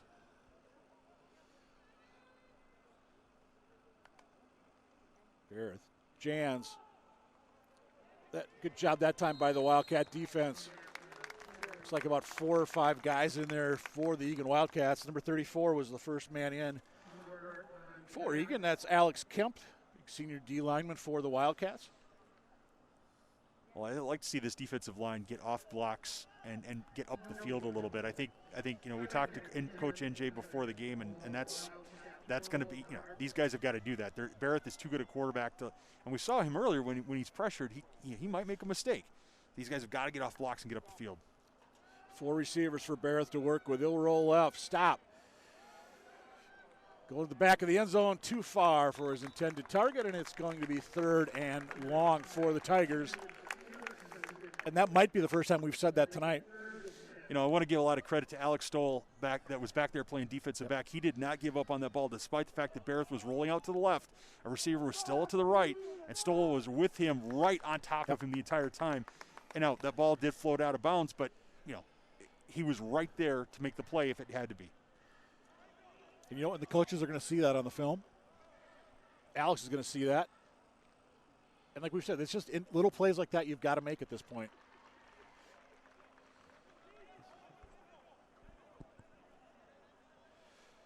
.339 to go in the second. Close to a we're going to have a delay of game penalty. I think so. Here. Yeah, I'm not sure. Yeah, they didn't have a timeout to use, that's for sure. That's right. They burned all those in the first about 8 minutes or so. That's right. And this is, you know, this is a symptom of having 2 weeks of practice, no scrimmages. You know, Farmington is still, you know, despite the score, they're still figuring stuff out too, right? Yep, absolutely. Got a couple of fans down below trying to fire up the Wildcats. Some of the 125 or so that are here in attendance wearing the blue and green. Well, it would be excellent for the Wildcats to keep these guys out of the end zone. Yep. I'm not sure it's going to happen, but it's 3rd down and long. And I would expect Barrett will probably put this ball in the air, although in fairness, it's 4 down territory. Giving it to Jans, it's either going to go to Jans or he's going to roll out, one of the two. Yep. And looks like option B. There goes Barrett. Throws it. Oh, I nearly had his man. I think that was his tight end coming across, number 87 for the Tigers, who had a chance at it. Check that, Max Darrington. Yeah, Max Darrington kept running for about 8 or 9 yards out of bounds towards the fence, and I thought he might just keep running because when the ball hits you in the hands and you're wide open, I'm not sure what your excuse is going to be when you go back to the sidelines, other than that it's 34-0. And you're on a team with 3 standout receivers in front of you on the depth chart. If you want to get the ball again, you better catch it. Absolutely. Next time. Dareth, straight drop across the middle. Good job by the Wildcat defense. Good pressure that time coming in from his linebacker spot again. Nate Burhane, Burhani, B-I-R-H-A-N-E. I think it was Burhan they said, I'm right? just going to call him Nate. Yeah, we call him Nate, yeah. I'm just going to call him Big Nate because at this point, I don't know, that looked like a stunt.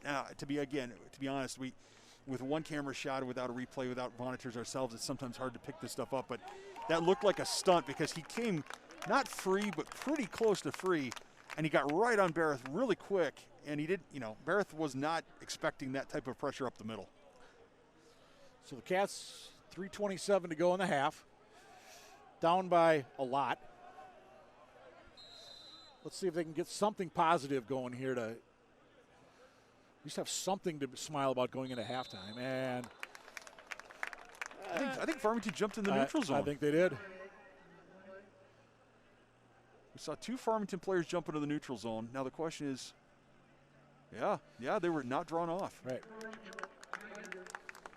Is that their 3rd time tonight? I think they've been called for that. I think so. I think that's correct. When you're head 34-0, mistakes like that against, mistakes like that maybe aren't quite as glaring. But against Lakeville North, you won't be able to do that kind of thing. Right. And indeed, it is their 3rd. There's the option. There's Boodoo. There's some positivity there for the Wildcats. He gets out to about 29. Absolutely. Nice read by Lochenmeier. Boodoo, nice job catching that ball, staying in pitch relationship. Also got to give a lot of credit to the guys at the point of attack. Yes. Outside, they were blocking hard until Boodoo got to them. So that that opens up the opportunity for because again, what do you want to do with the option? You want to get that pitch back in space with a head of steam and the ball in his hands and let him make something happen. That time we were able to, and we get a 1st down. Yep. From the 28 for the Cats. Straight ahead play. A little more success that time. Gets out across the 30-yard line.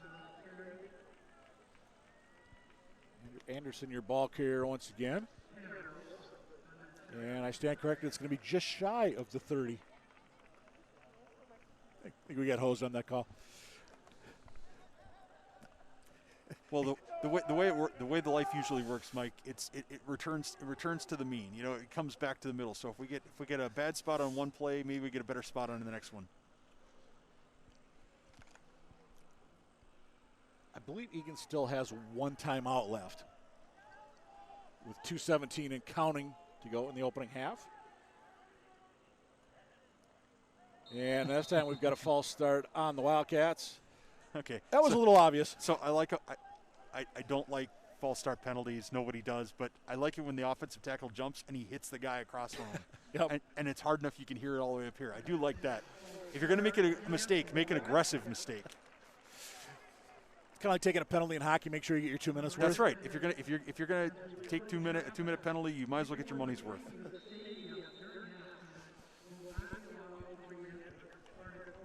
So we've got second and looks like about 12.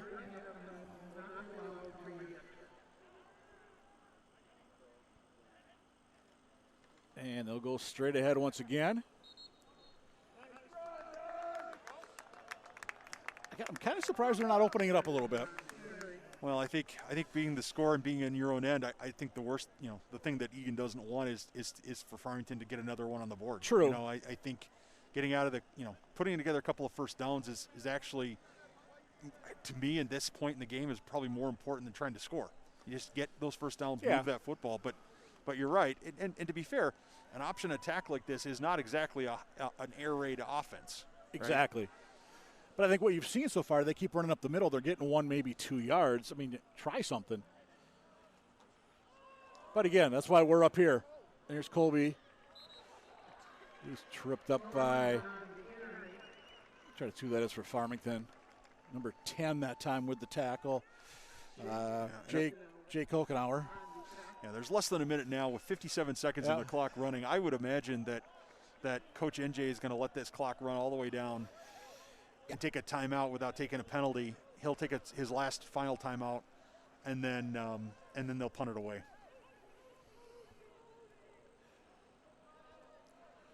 Green back deep for the Tigers, along with Hendrickson. Yeah, Farmington's only got 10 guys on the field. Higher mathematics in Farmington, they only have 10 on the field. Yep. Nice high kick by Fuentes, but this is going to be returnable. There's Hendrickson from his 43. And inside the Eagan 40. 14 seconds. Time for Farmington. That ball that was returned to, looks like they're going to spot it at about the 31-yard line, so a 26-yard return. I'm actually surprised they were able to get that quite that return. That was that was a nice high kick. Yep. Looked like the coverage was in the middle. Hendrickson went to the outside. I'm not sure what happened to the gunner on this side, but I'm surprised that they were able to get that quite the head of steam. I got to admit, that was my initial thought. I saw the kick, I looked down, and I'm like, yeah where's the Eagan guy in that lane? Yeah. And well, again, teachable moment. It's game one. That's right. Well, with 14 seconds left and no timeouts, Barrett is absolutely going to be throwing this ball. If you're a defensive lineman, you've just got to be going hell-bent for election to that backfield. Or they give it to Jans, because the first down is going to stop the clock. But, hey, why not go to the house from 31 yards out? It's his 4th touchdown of the night, Mike, and there's a reason why he's that good, right? There's a reason that he's that well regarded. He's just an incredible player, and honestly, I did think they would throw the football there. I thought Barrett would just give him a chance to heave it to the end, but I guess if Jans is going to be able to run without being tackled, then why not? Melhorn, this will be PAT attempt number 5. And it looks good from here, and it is. 6 seconds to go in the opening half. Yes, opening half. 41-0 Tigers.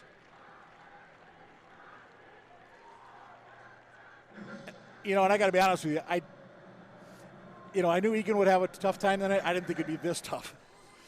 No, I didn't think it would be this tough either. I think we knew and had a really good idea that Farmington was going to score points. Yep. I don't know that Eagan is in a position to keep up with Farmington offensively yet. Right. But at the same time, I'm expecting more out of the Eagan offense. I'm expecting they're going to put some first downs together and run that clock. And they still have a half of football to come.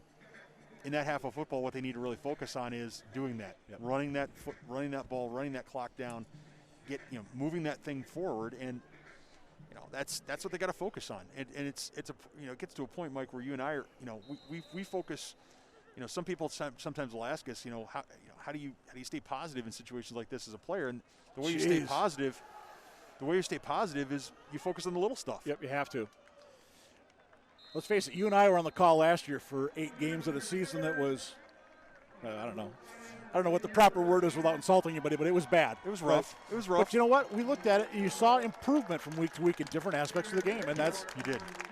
You saw the score from an outsider that, hey, Eagan got kicked again, but you saw the little steps. That's right. Well, and you saw, you remember situations where, like against Lakeville North, an excellent state title contending team.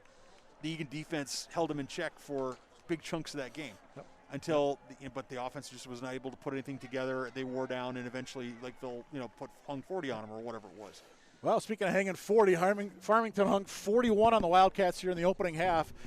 41-0 in the opener for the Tigers and the Wildcats. We're going to take ourselves a break for halftime. You're watching Wildcat football on ETV.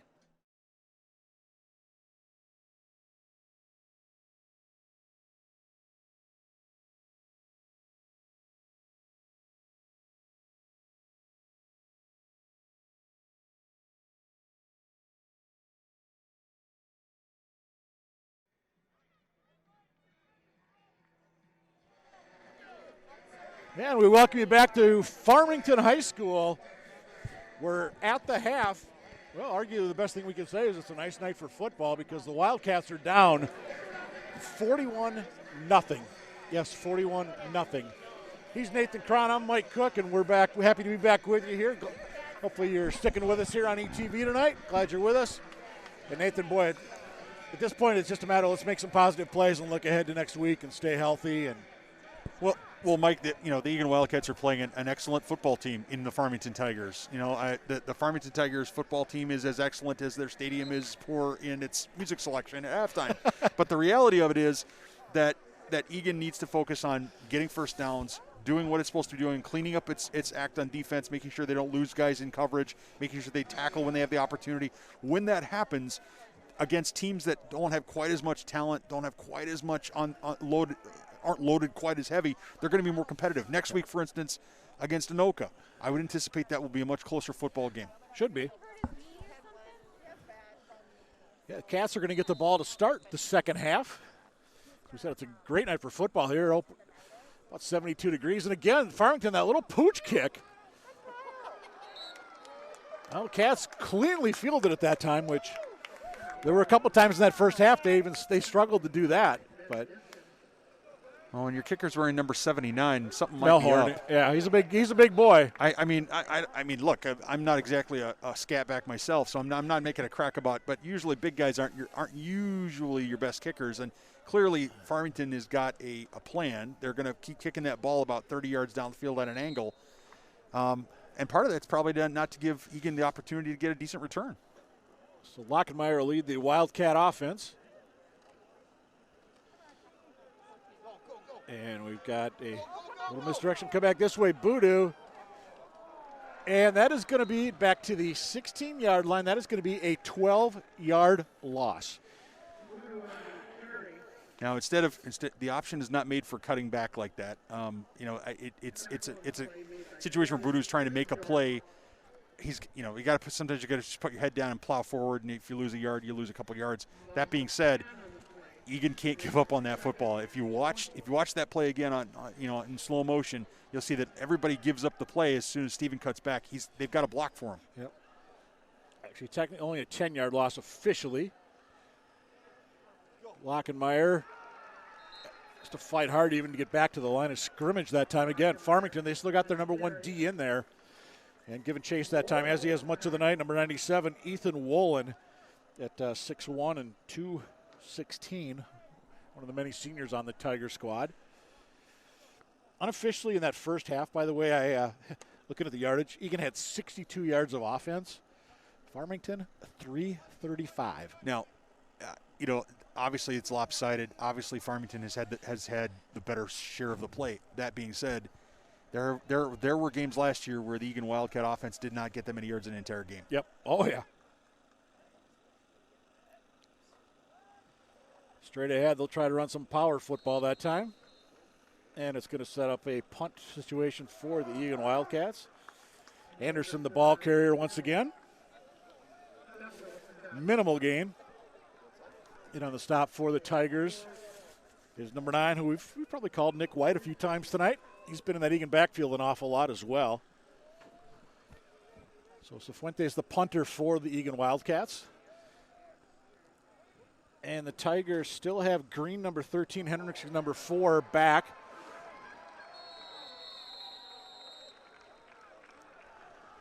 A bit of a miscue there, obviously, on special teams. Couldn't pick up the name or the number, excuse me, of the player that blocked the punt, but that time I think Farmington was getting tired of returning kicks that were going down the field, so they decided they'd try to take care of it in the backfield. But it's this kind of stuff that you can't have. I mean, you just can't have these kinds of mistakes. Punt blocking out a punt is not overly difficult. You stop the players, you block your assignment, you stop the player's helmet. That time we did not stop anybody's helmet. So 1st and goal at the Eagan 8. Jans already has 4 touchdowns in the opening half. He is in the backfield. I'm guessing for the Tigers, this is your token second half drive for the first team. Jans bounces outside. Give him 5 for the night. There might have been one hand that got on him. There also was a pretty substantial hold. Yes, there was. Number 87 obviously dropped a touchdown pass earlier, showing he does know how to do something with his hands. He's absolutely holding one of our linebackers and taking him down to the ground. I suppose I probably could have scored a touchdown if somebody would hold in front of me like that, but the referees see it a different way. Melhorn for the PAT. And did he just sneak it in that left upright? He did. And tacks 7 more for the Tigers, who now go up 48-0. And we have 9:45 to go in the third quarter. So, hey, I should mention for Wildcats, they've got they're going to do a virtual production of the Brothers Grimm Spectaculation this year. Directors C.J. Sorensen and Rebecca Sorensen are working with an all 9th grade cast to create this production. Together with Tech Director John Ratzloff, they're offering 2 days for free streaming of the show. Any performances in the arts will be filmed and produced as video streams. Check out the Eagan High School website for link information to watch the show on October 22nd or 23rd. Good to know they're still doing that stuff. Absolutely, and I was just going to say, in the middle of a pandemic, it's so easy to think about things we've lost or things we've missed out on. Yep. And clearly that toll keeps ticking up every day. At the same time, you got a lot of creative people, like in the theater group, a lot of creative people doing things that they wouldn't ordinarily do. And who knows? Maybe that's the start of something new. And it's an all 9th grade cast, which I think is interesting as well. Clearly fielded back at about the 20 and dropped at about the 22.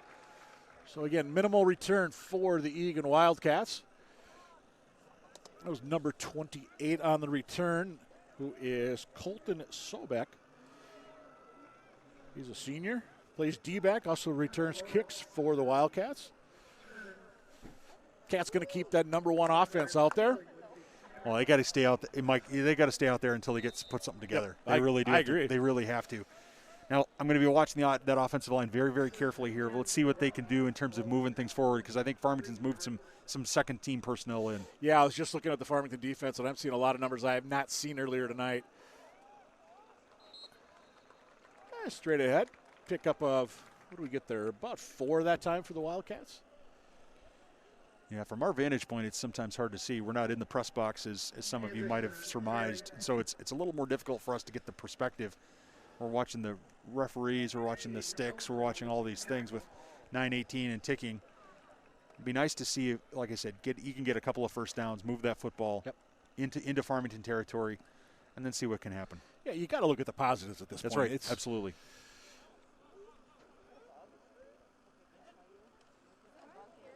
And it's straight ahead run once again.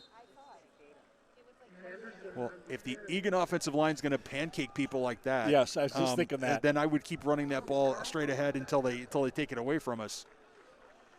So it's going to be 3rd and about 3 upcoming. Now, it might have been cheating a little bit because they did. I think there might have been a double team in there, but all I know is that I saw a Farmington Tiger on his back and Eagan blocker on top of him, and it wasn't holding. Again, Diego Vieta is the anchor on that line, the Eagan center.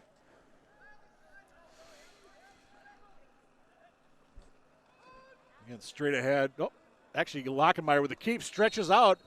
He's going to be close to a first down on that second effort. Well, I got to level with you. They're going to put him at the 31, which is going to keep him about a yard short. They're going to put Lochenmeier under if they're going to put Lochenmeier under center, and they're going to, with this offensive line, the way that we've just run the football 3 downs in a row and smashing them in the face. Gosh, I have to think you're going to keep. Might as well go for it here. Oh, absolutely, absolutely. It's 4 down territory. The whole game should be 4 down territory. Yeah. I'd love to see Lochenmeier just take the ball, get in behind Vieta, and just push forward because we need all of about 8 inches. Just don't be fancy. There you go. There you go. Had a kid. Just like that. Had a kid. And I believe he got it. Absolutely. There you go. They're absolutely. The chains. Needed 1, got about a little over a yard. That's right. There you go. Something positive there for the Wildcats. It's like, again, like you've said, little things. Let's just keep building on that. That's right. I don't think, I'm just checking real quick, I don't believe the Cats have a drive with multiple first downs yet tonight. No, they don't. I have them unofficially for 4 first downs in the opening half. Lochenmeier to throw. He's got his man wide open down the middle to the house. 20-10.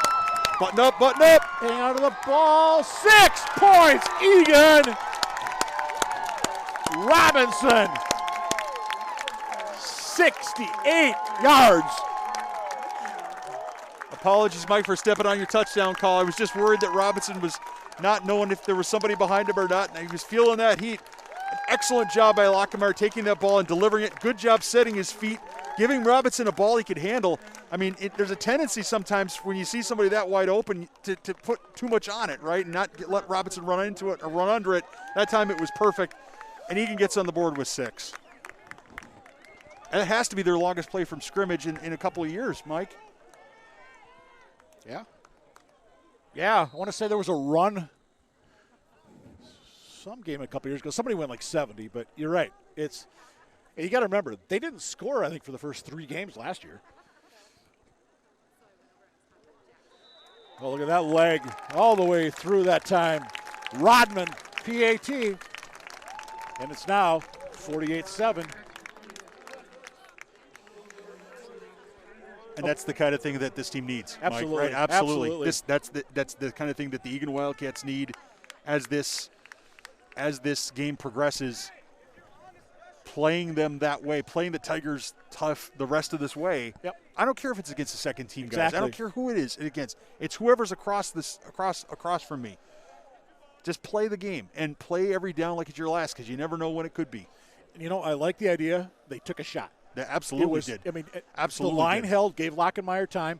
That play was designed to go deep all the way. That's right. There was no check down. There was no rollout. There was no, and credit to Robinson. I'm not sure. It looked a little bit like there might have been some waggle action to the left, meaning some play action to the left that might have drawn the defenders. But Robinson, I think on the backside, because he came from the backside, I think he sold that pretty well.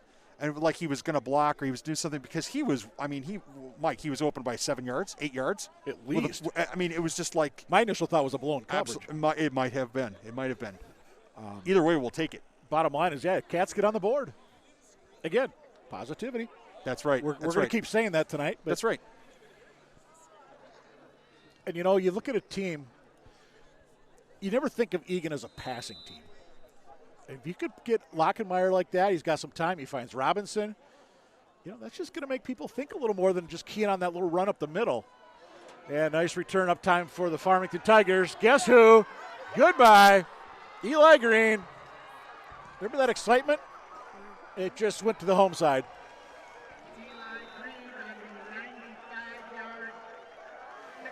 Well, full credit to Green. I mean, he's an excellent athlete.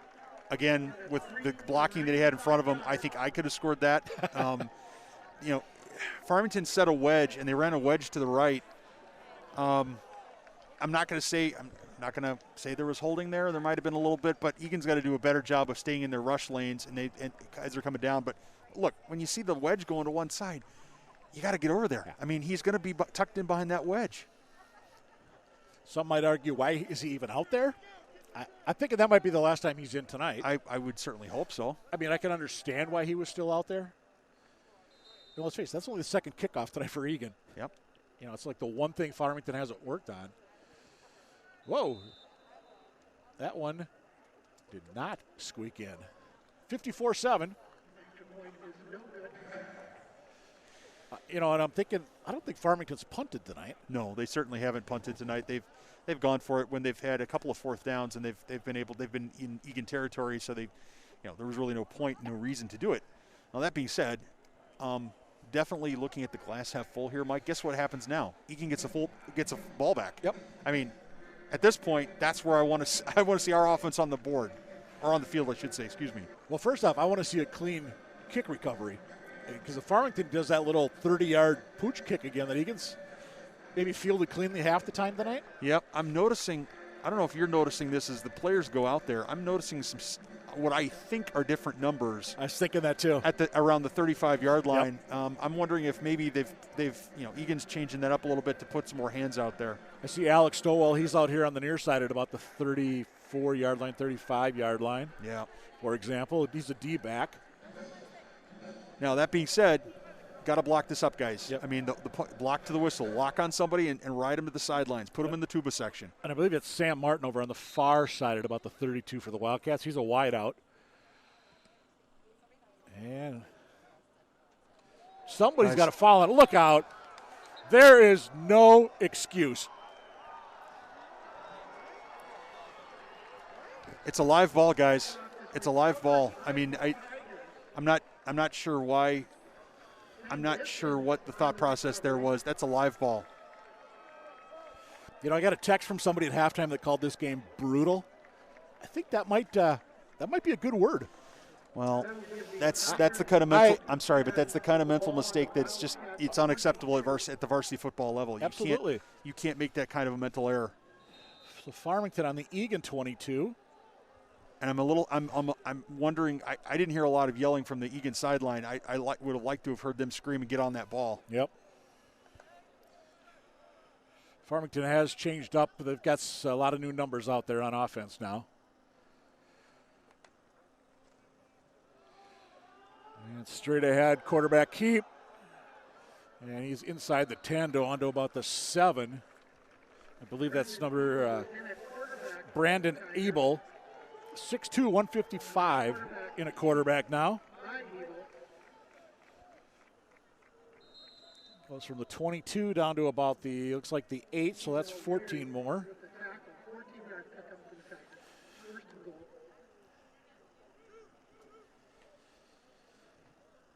There's still 6.5 minutes to go in the third quarter, by the way. Touchdown Tigers. It's like 18 that time is the ball carrier for Farmington. Rod Finley.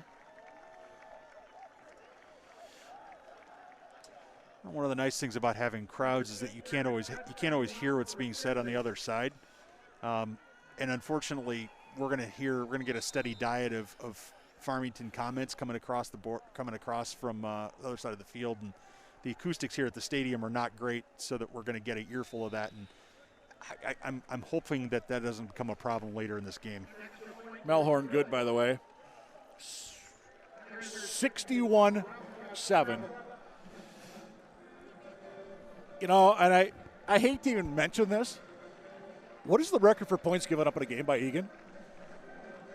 It has to be.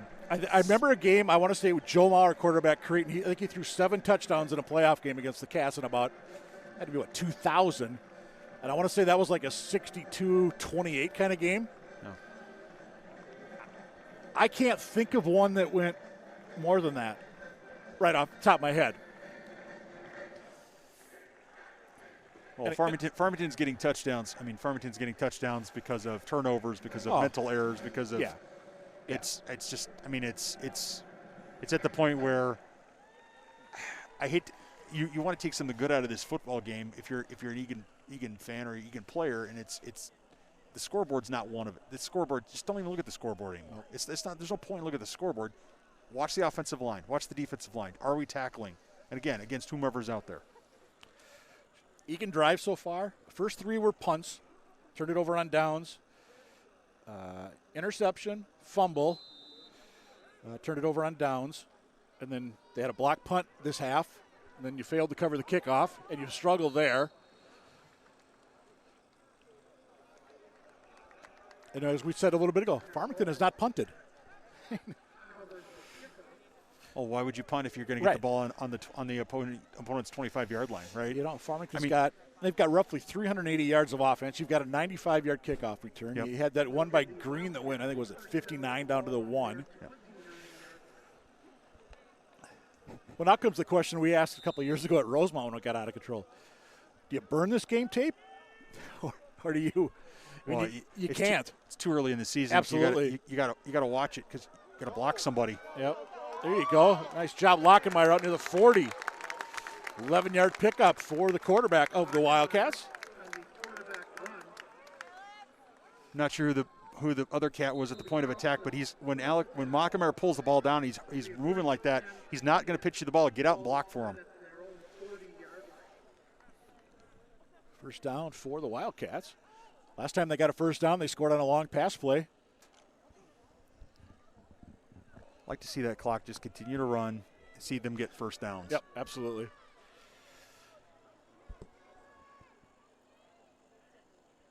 Lochenmeier straight ahead. Anderson.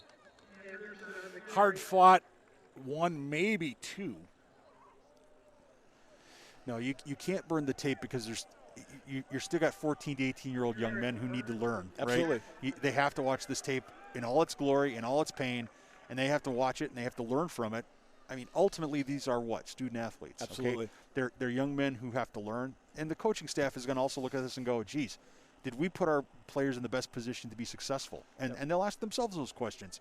And if they didn't, or if they didn't do enough of it, then they'll do it better next week. I mean, that's the job of a coach, and that's the job of a student athlete. That's why it's a team game. That's right. Lochenmeier, he'll keep.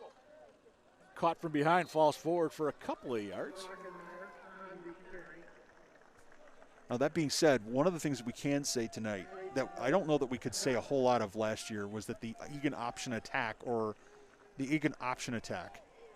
is on the precipice of looking credible. Yeah. Okay? Yeah. I mean, with a few more good pitches, a few more attacks, some better blocking at the point of attack, we're in danger of becoming credible as an option team, and of course that's going to give us, a lot of confidence going into the Anoka game. Right. Lochenmeier, far side, and too far for his intended target over there, which I believe was Robinson. It is.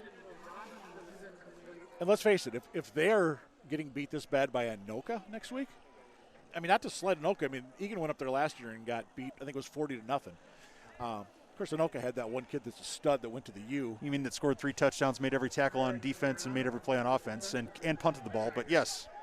Yeah, that kid. Yeah. Corey. Was it start with an L? Number 7. That's all. I just remember number 7. That's what I remember as well. Yeah. But. And again, it's going to be a short week because that's a Thursday night game in Wildcat country. Here's Lochenmeier. There's a play you got to make. Yeah, I think Alex would like that one back. Yep, I think he threw it behind. I think he threw it behind Anderson. Yeah. I think he threw it behind Anderson. It was caught though. Well, no, it wasn't. Well, it was dropped. It was dropped. Okay, I'm looking at where they're spotting the ball though. Yeah, that was the scrimmage line. You're okay. Sorry. So now the other challenge is again, and this is something again, just as an observer of watching a football game, if you need 5 or 6 yards, you want to throw a 7-yard pass. Even if we had caught that ball and if he was tackled there, I'm not sure we were going to get that first down. Yep. But here's an opportunity for the Wildcat defense. You got the number 2s in from Farmington. Make some tackles. Yep. Force a turnover. Play like you want to be a number 1 D man. Farmington rolls out. Stays in bounds, tiptoes on that far sideline. Yeah, there's a late flag coming in. Yeah, I think that's going to be 15 against. I think that's going to be a horse collar against against Eagan, which would not have happened had the first two players that had the running back lined up had made the tackle. Make the tackle, and your teammate doesn't have to take a 15-yarder. Yep. So it's an 8-yard run. Let's see if is it a 5, a 15, if indeed it is. It's been quite a while since we've seen a flag against Eagan. Face mask, but I didn't see if they said it was a personal foul or just a 5. Just a 5. Looks like just a 5. Yep. Still, first down Farmington. Okay. So lesson to be learned there is make the tackle so that you don't have to commit a face mask penalty 8 yards down the field. Yeah. I mean, and I'd like to see the Eagan defense really get some penetration here, really do a good job of tearing it up, because I think the offensive line's still the number 1s, but the backs are number 2s.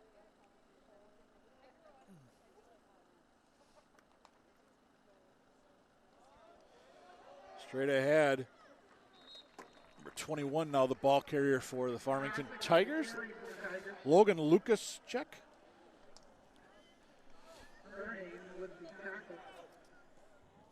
It's going to be a pickup of about 6. Yeah. Quincy Mabin and Zach Kochnower from the left side of the line. Excellent job pulling and coming across the center. And like I said, I mean, that with a hole that big, even I could fall forward and get 8 yards. And those are probably their 2 best offensive linemen. They can see why. Yeah, they're excellent. Yep. Way back in the first quarter, they were the ones that lined up ahead of Jans on the direct snap. And some confusion there for the Tigers. Cole Nelson reads it well. Gets a little bit of help, including by number 39 for the Wildcats, Logan Schmidt. Well, Logan Schmidt comes into this game. He's 6'8", number 39 for the Wildcats. He's going to be a little raw. He hasn't played football. He's had a history of concussion problems, and that's one of the reasons he took some time off from some health. He had some health challenges. So, but he's so big, it's so strong, and if he gets those arms extended, he's going to have leverage on any single person out there. Number 59 for Farmington at the right tackle position looks like he's someone's little brother out there. If he just gets some extension, he's going to have his way. Tigers are going to keep it on the ground. I think Evil kept it himself. I wasn't quite sure. Well, he ran right along with his running back, number 6, Kendall, and I'm not sure actually who ended up with the football, but Brown with the tackle for the Wildcats, number 60. Be our first injured player of the game, I believe, or at least that we've had a stop and play for. I think that's correct. And Brown, with the tackle on that for the Wildcats, is another player, that's recently kind of come back to football. And I think that's one of the things that Coach Nick Johnson was talking about. He was talking about how with the program, the enthusiasm, the excitement, the climb the ladder concepts that they've put into place. You're getting players coming out for football who haven't been out for a couple of years, so there's going to be a little rustiness there, but they're still good athletes. That could be a big injury for Farmington. That's Ben Biskins, one of their starting wideouts. Why would they list him as a wideout anyway? I'm not sure why he would be on the field at a 61-7 game. Yeah, I don't know either.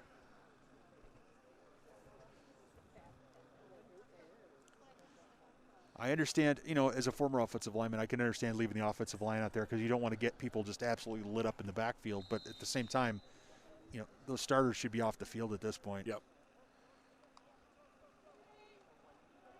Cuts to the outside, cuts back in. 10-5, touchdown Tigers. 21 that time, Logan Lukaschek.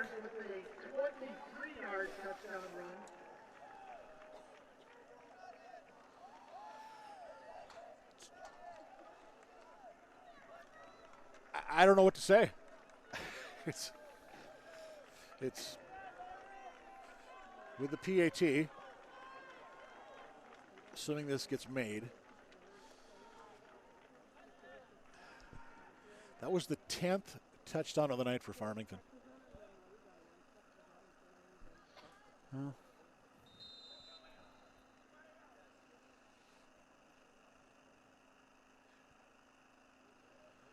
Kick is up, and it looks good from here. It is. 68-7, your score. 1:38 to go in the third quarter. Well, if Farmington's going to score points like this, then I suppose anything short of winning the state title this year will be an abject failure. Oh, wait a minute. There won't be a state title. That we know of today. Well, you know, you talk about what's going on here with everything, and you know, here we are, you know, early August. High school league says, nope, no football till spring. They got some pressure. Changed their mind. We're going to play. Here we are, hoping to get 6 games in the regular season, and then you're, you know, going to have your sections, but that's as far as they're going to go. Or, you know, so we hear, and you know, your section playoffs are going to take you till about Thanksgiving anyway. I just don't see them going any deeper than that, because I don't think they're going to spend the money to get U.S. Bank Stadium, or if they would even be allowed in there at that point. Yeah, well, just never say never. You know, Well, only reason to say that, Mike, is because, you know, many of us had our minds around to this game being played, these games being played in March, right. March and May, March and April, absolutely. and we, you know, and everyone was ready for that, and all of a sudden the high school league springs one on us and says, hey, I guess we're playing in 2 weeks. Hard to believe. You look at it. You know, we mentioned some of the other teams. Tennis, I think they're done. They have their. I think I saw they were in the sections.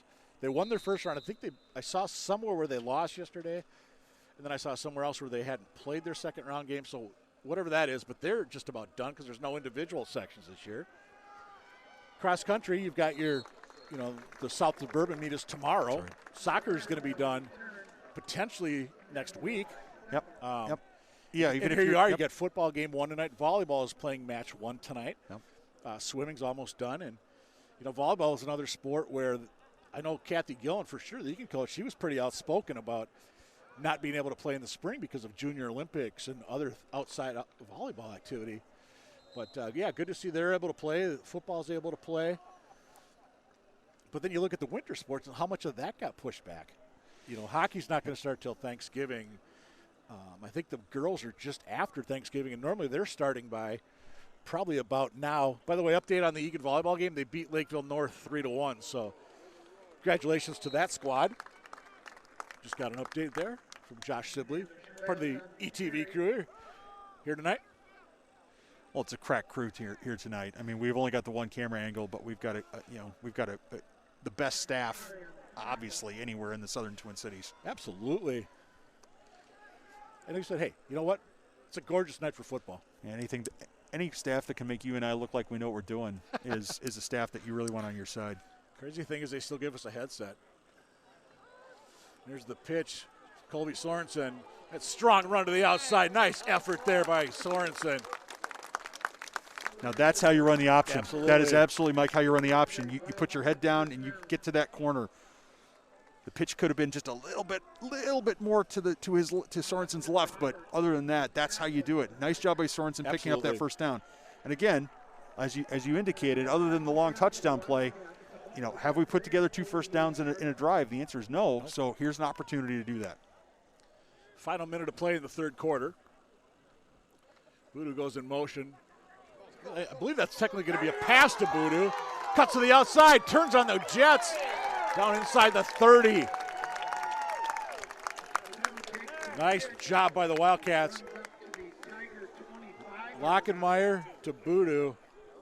And that's going to be a pickup of down to the 30, so a 22-yard gain. And I think that went forward, so it'll be a pass.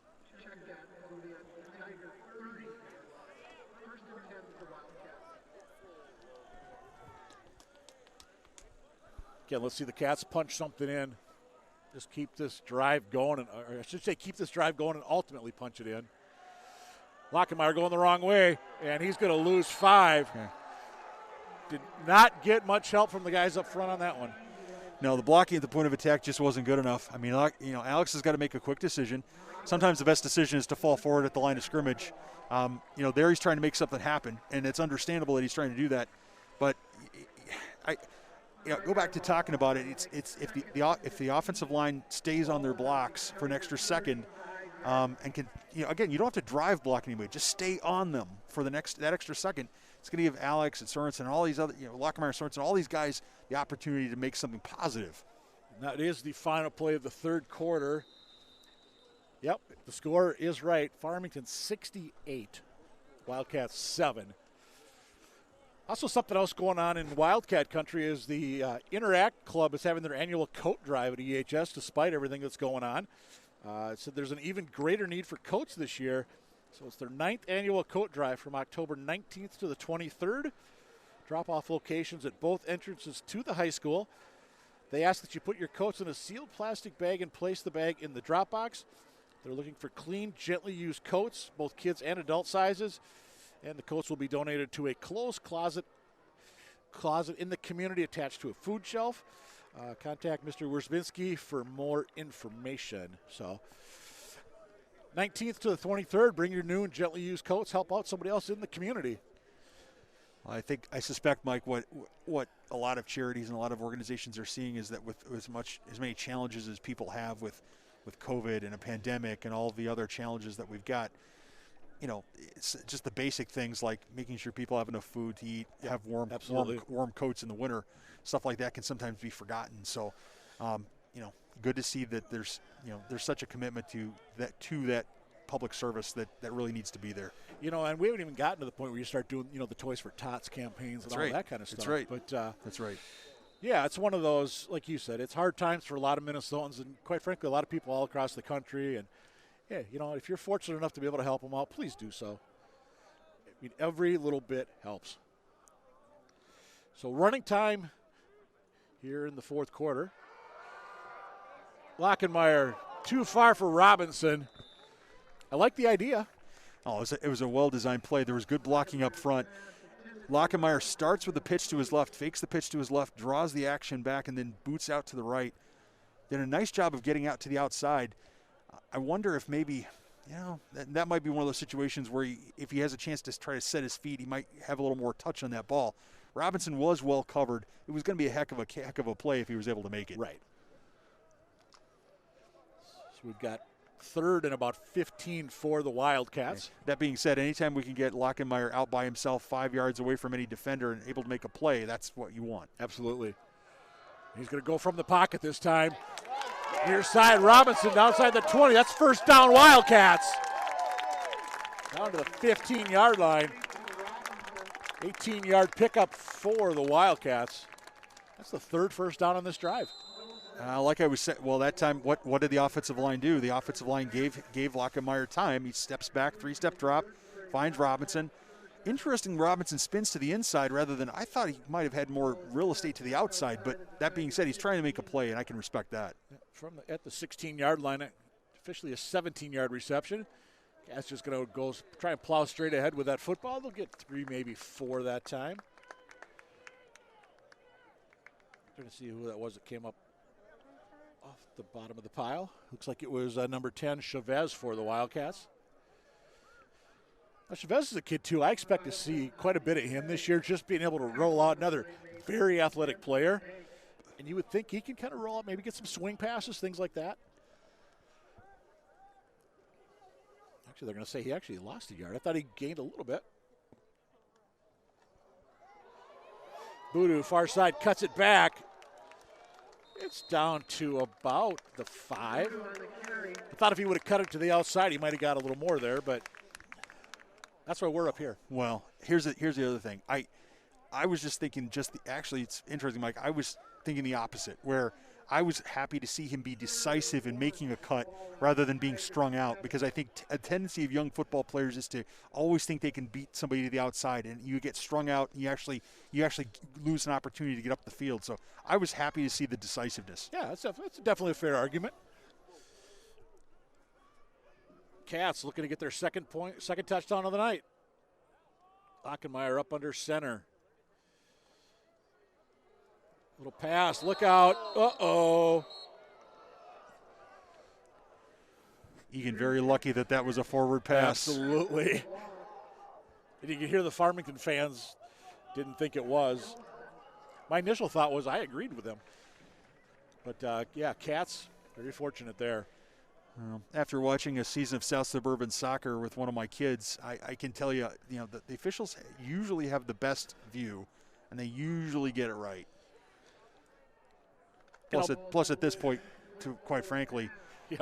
I would hope that the officials would just blow that thing dead. Yeah, you just stole my line from me. Lochenmeier up under center. They're going to go straight ahead. I think that was Chavez once again. Chavez on the 4th down carry. Gets the first down. And that's going to be a first down Wildcats. What is that? Was that 4 first downs on this drive, Mike? It is. 4 first downs on this drive. They've got it first and goal inside the 5-yard line. It'll be a first and goal for the Wildcats. Down at the no, they're saying inside the 5, so it'll be about a 6-yard run that time for Chavez. Let's see if the Cats can put 6 more on the board here. Voodoo goes in motion. Straight ahead, Chavez stretches. No, he's going to be just they're going to mark him short. Just shy. They're going to mark him short. I think that's probably the right call. His knees and his feet are around the 1-yard line. He was probably down before he falls across the goal line. Unfortunate, but probably the right call. That being said, regardless of who's out there wearing orange, I like to see this from the Eagan Wildcats. Yep. And I like how he did stretch out. Gave it the shot. Yeah, he absolutely did. Well, hey, sell it. You never know how many of these carries you're going to get from the strike. Lochenmeier, he's got a back in tight. Chavez. That time it's 6 points Eagan. 1-yard run.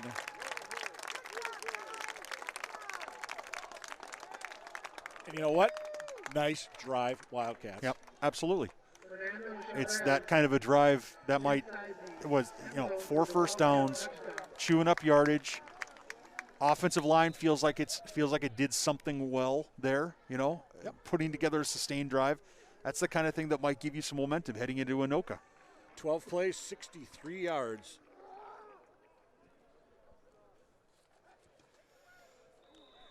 A low liner. And it works. They don't have to be pretty, Alex Rodman. They still count, though.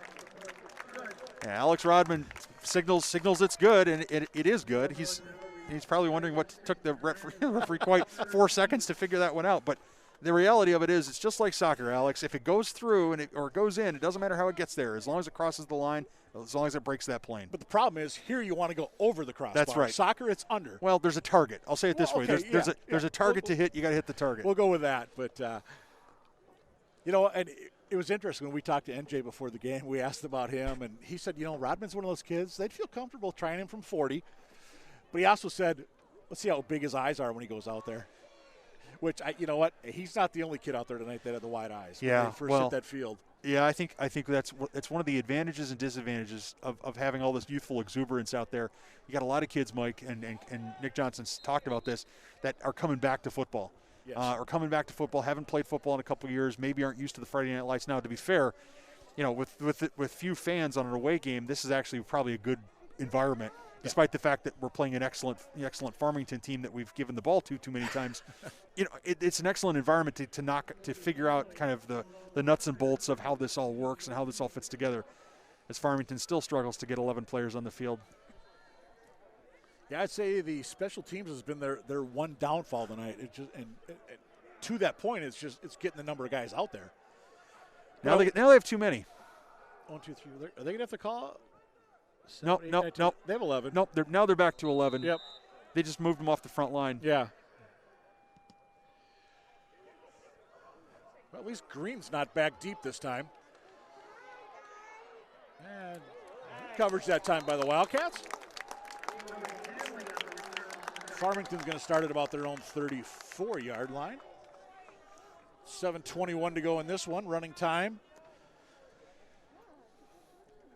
We got to mention our crew here tonight, by the way. We said Josh Shibley here, producing, directing, whatever his fancy title is, running the show. Joe Chupik here on camera tonight for us. And single camera shoot tonight, but you know what? We're still glad to bring Eagan Wildcat football here on ETV.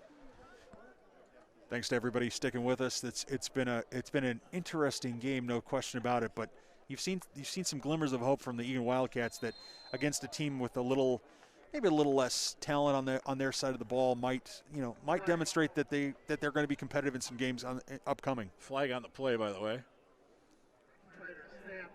False start, Tigers. Well, in this Farmington team, obviously they've got a lot of talent, but we talked about it, briefly earlier in this broadcast that they're a team that they don't want to be overlooked anymore. They want to be up there, thought of with the Lakeville South, the Lakeville North, the Rosemounts of this area. So I'm gonna tell you something. Here's how you do that. You beat Lakeville North. You beat South. Absolutely. You beat Rosemount.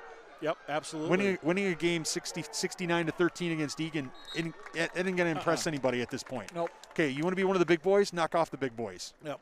Get back to me when you beat North, South, and Rosemount. All right? I mean, if we're keeping it real, right, so to speak. I think the kids say that nowadays. We'll go with it. By the way, that was a trying to do my math real quick here. 42-yard run? 34-yard run. 34, thank you. That was by number 21 who scored that last touchdown for the Tigers. That's Logan Luskacek. Lukaseczk. It's interesting. We talked to the public address announcer before the game, said, hey, how do you say this kid's name? And he's like, I'm not sure. Well, we better figure it out. Exactly. Because he's getting some time, number one, and number two. And I think more importantly, I'm not sure who called timeout here. The official signaled an official's timeout. Yeah, I think the official might have went down here on the near side by the – we had a Wildcat player go down here on the near side. Not sure. 26. Yeah, let's take a look at that. I did not see what happened. Not putting a lot of weight on that leg. That's Micah Baum. He's a junior D-back. Get looked at by the trainer. We're down to 6:44 and counting in this one. I thought Farmington might have jumped there, but there you go. Good job that time stringing him out by the Wildcat defense. That was Logan Schmidt from the defensive end position. Yep. I was talking. Remember, Mike? Didn't somebody on this broadcast just not too many minutes ago talk about how he has long arms? That's precisely what he used there. He was being blocked. He reached over the blocker, reached out, grabbed the running back, and hauled him down. Let's see some more of that. Absolutely. And again, it's plays like that the coaches are going to see this on the film. They're going to see what happened tonight. And you mentioned it earlier too. I mean, he's a little green. He hasn't been out there for a while, but you keep making plays like that, you're going to see a lot more time.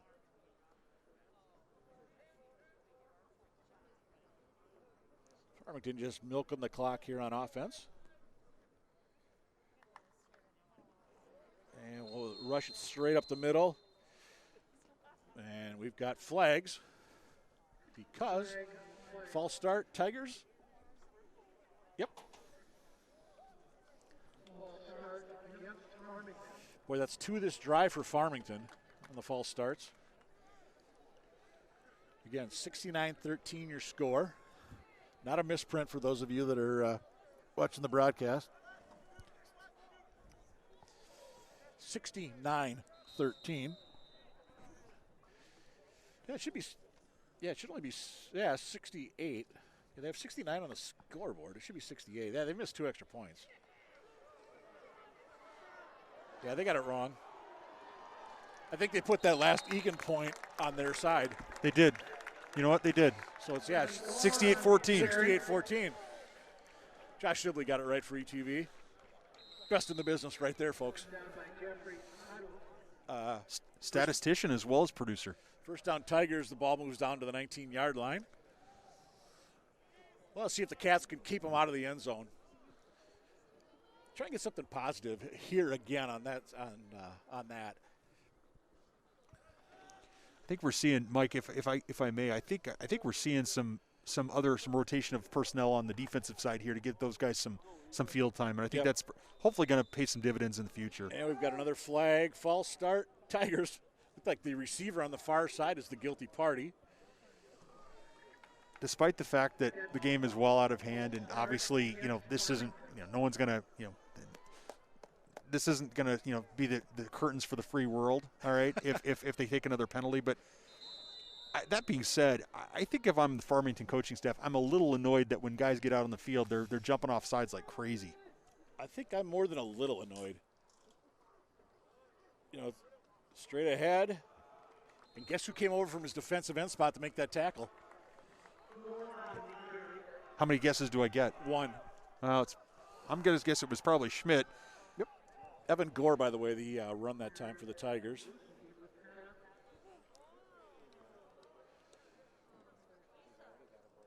Ball down to the 18.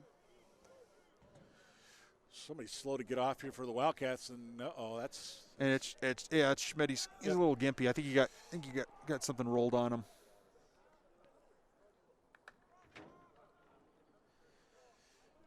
Ebo with the single clap, looks to the sideline. He's a 6'2 junior for the Tigers. Got to think he's the man to take the reins next year once Barrett graduates. Oh, missed opportunity there by the Cats. Cuts to the outside, and the Cats are still fighting. And we've got a hold on the Tigers, apparently. Yeah, I think it's going to be a hold. I think I'm pretty safe when I say that, when you see an Eagan defender laying on his back, the guy on top of him grabbing him with his arms around him, it's either one of two things. Either it's a homecoming date gone horribly wrong, or it's a holding penalty. Holding, Tigers. 1, 2, 3. That's 4 penalties for the Tigers. On this drive? On this drive. 1, 2, 3, 4. And they've had 4 plays. 4 positive plays. And 4 penalties. Yep.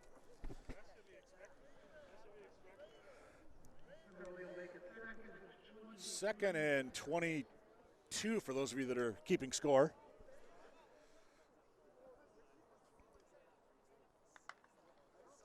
Evo hands it off, cuts to the outside. Got room on that far side. And tackle it out of bounds. Trying to see who that was for the Wildcats. It looked like it was number 29 making the stop for the Wildcats, Jeffrey O2. All down to about the 22, so a pickup of about 10 for the Tigers.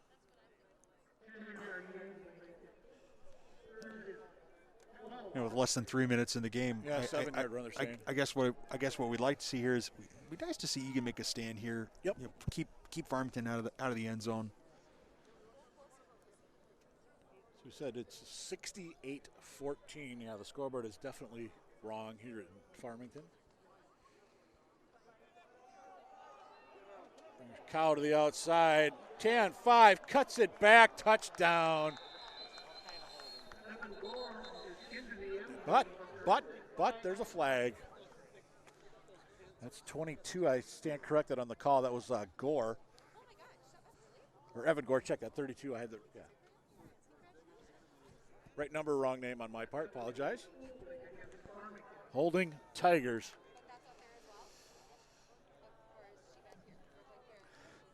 Out of 2:27 to go. And one thing we'd like to see, Mike, here is, Farmington is really making their money now. I know these are the second team guys. They want to score as much as anyone else, but they're making their money with that jet sweep. I'd like to see Eagan adjust to that, take away that outside run, that jet sweep action, take that away. If they're going to beat me, make them beat me running up the middle, running in the middle, running in a place where I can rally to it. But that jet sweep, we're just losing containment, and they're getting big rips of yardage.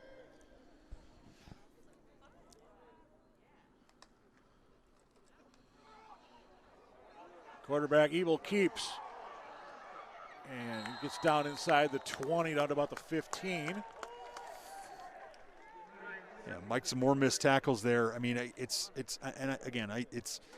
been, it's kind of been an epidemic tonight of missed tackles and missed opportunities. You have a chance to stop them early on in that play, and instead he gets another 7 yards. I think that was Brendan Hanley, my mistake. It looks like number 14, I think, with the carrier.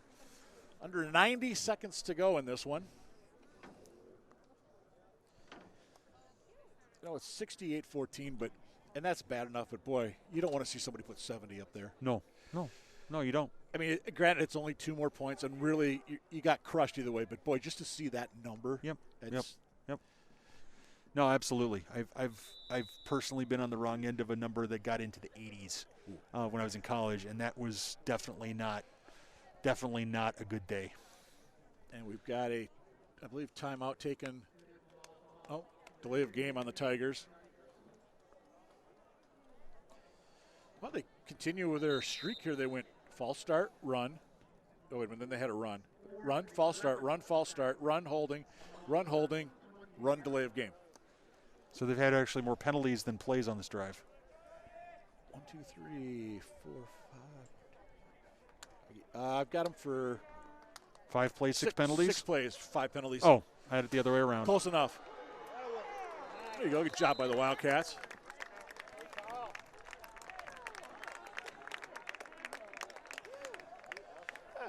Good positive note there for the Wildcat D to end on. It looked like Colin McCoy was in there for the Wildcats, number 42. First time we've called him tonight. Nice to see young Colin McCoy. I'll betray a piece of personal history. I coached young Colin McCoy in EA football for a couple years. Nice kid, works hard, always listens well.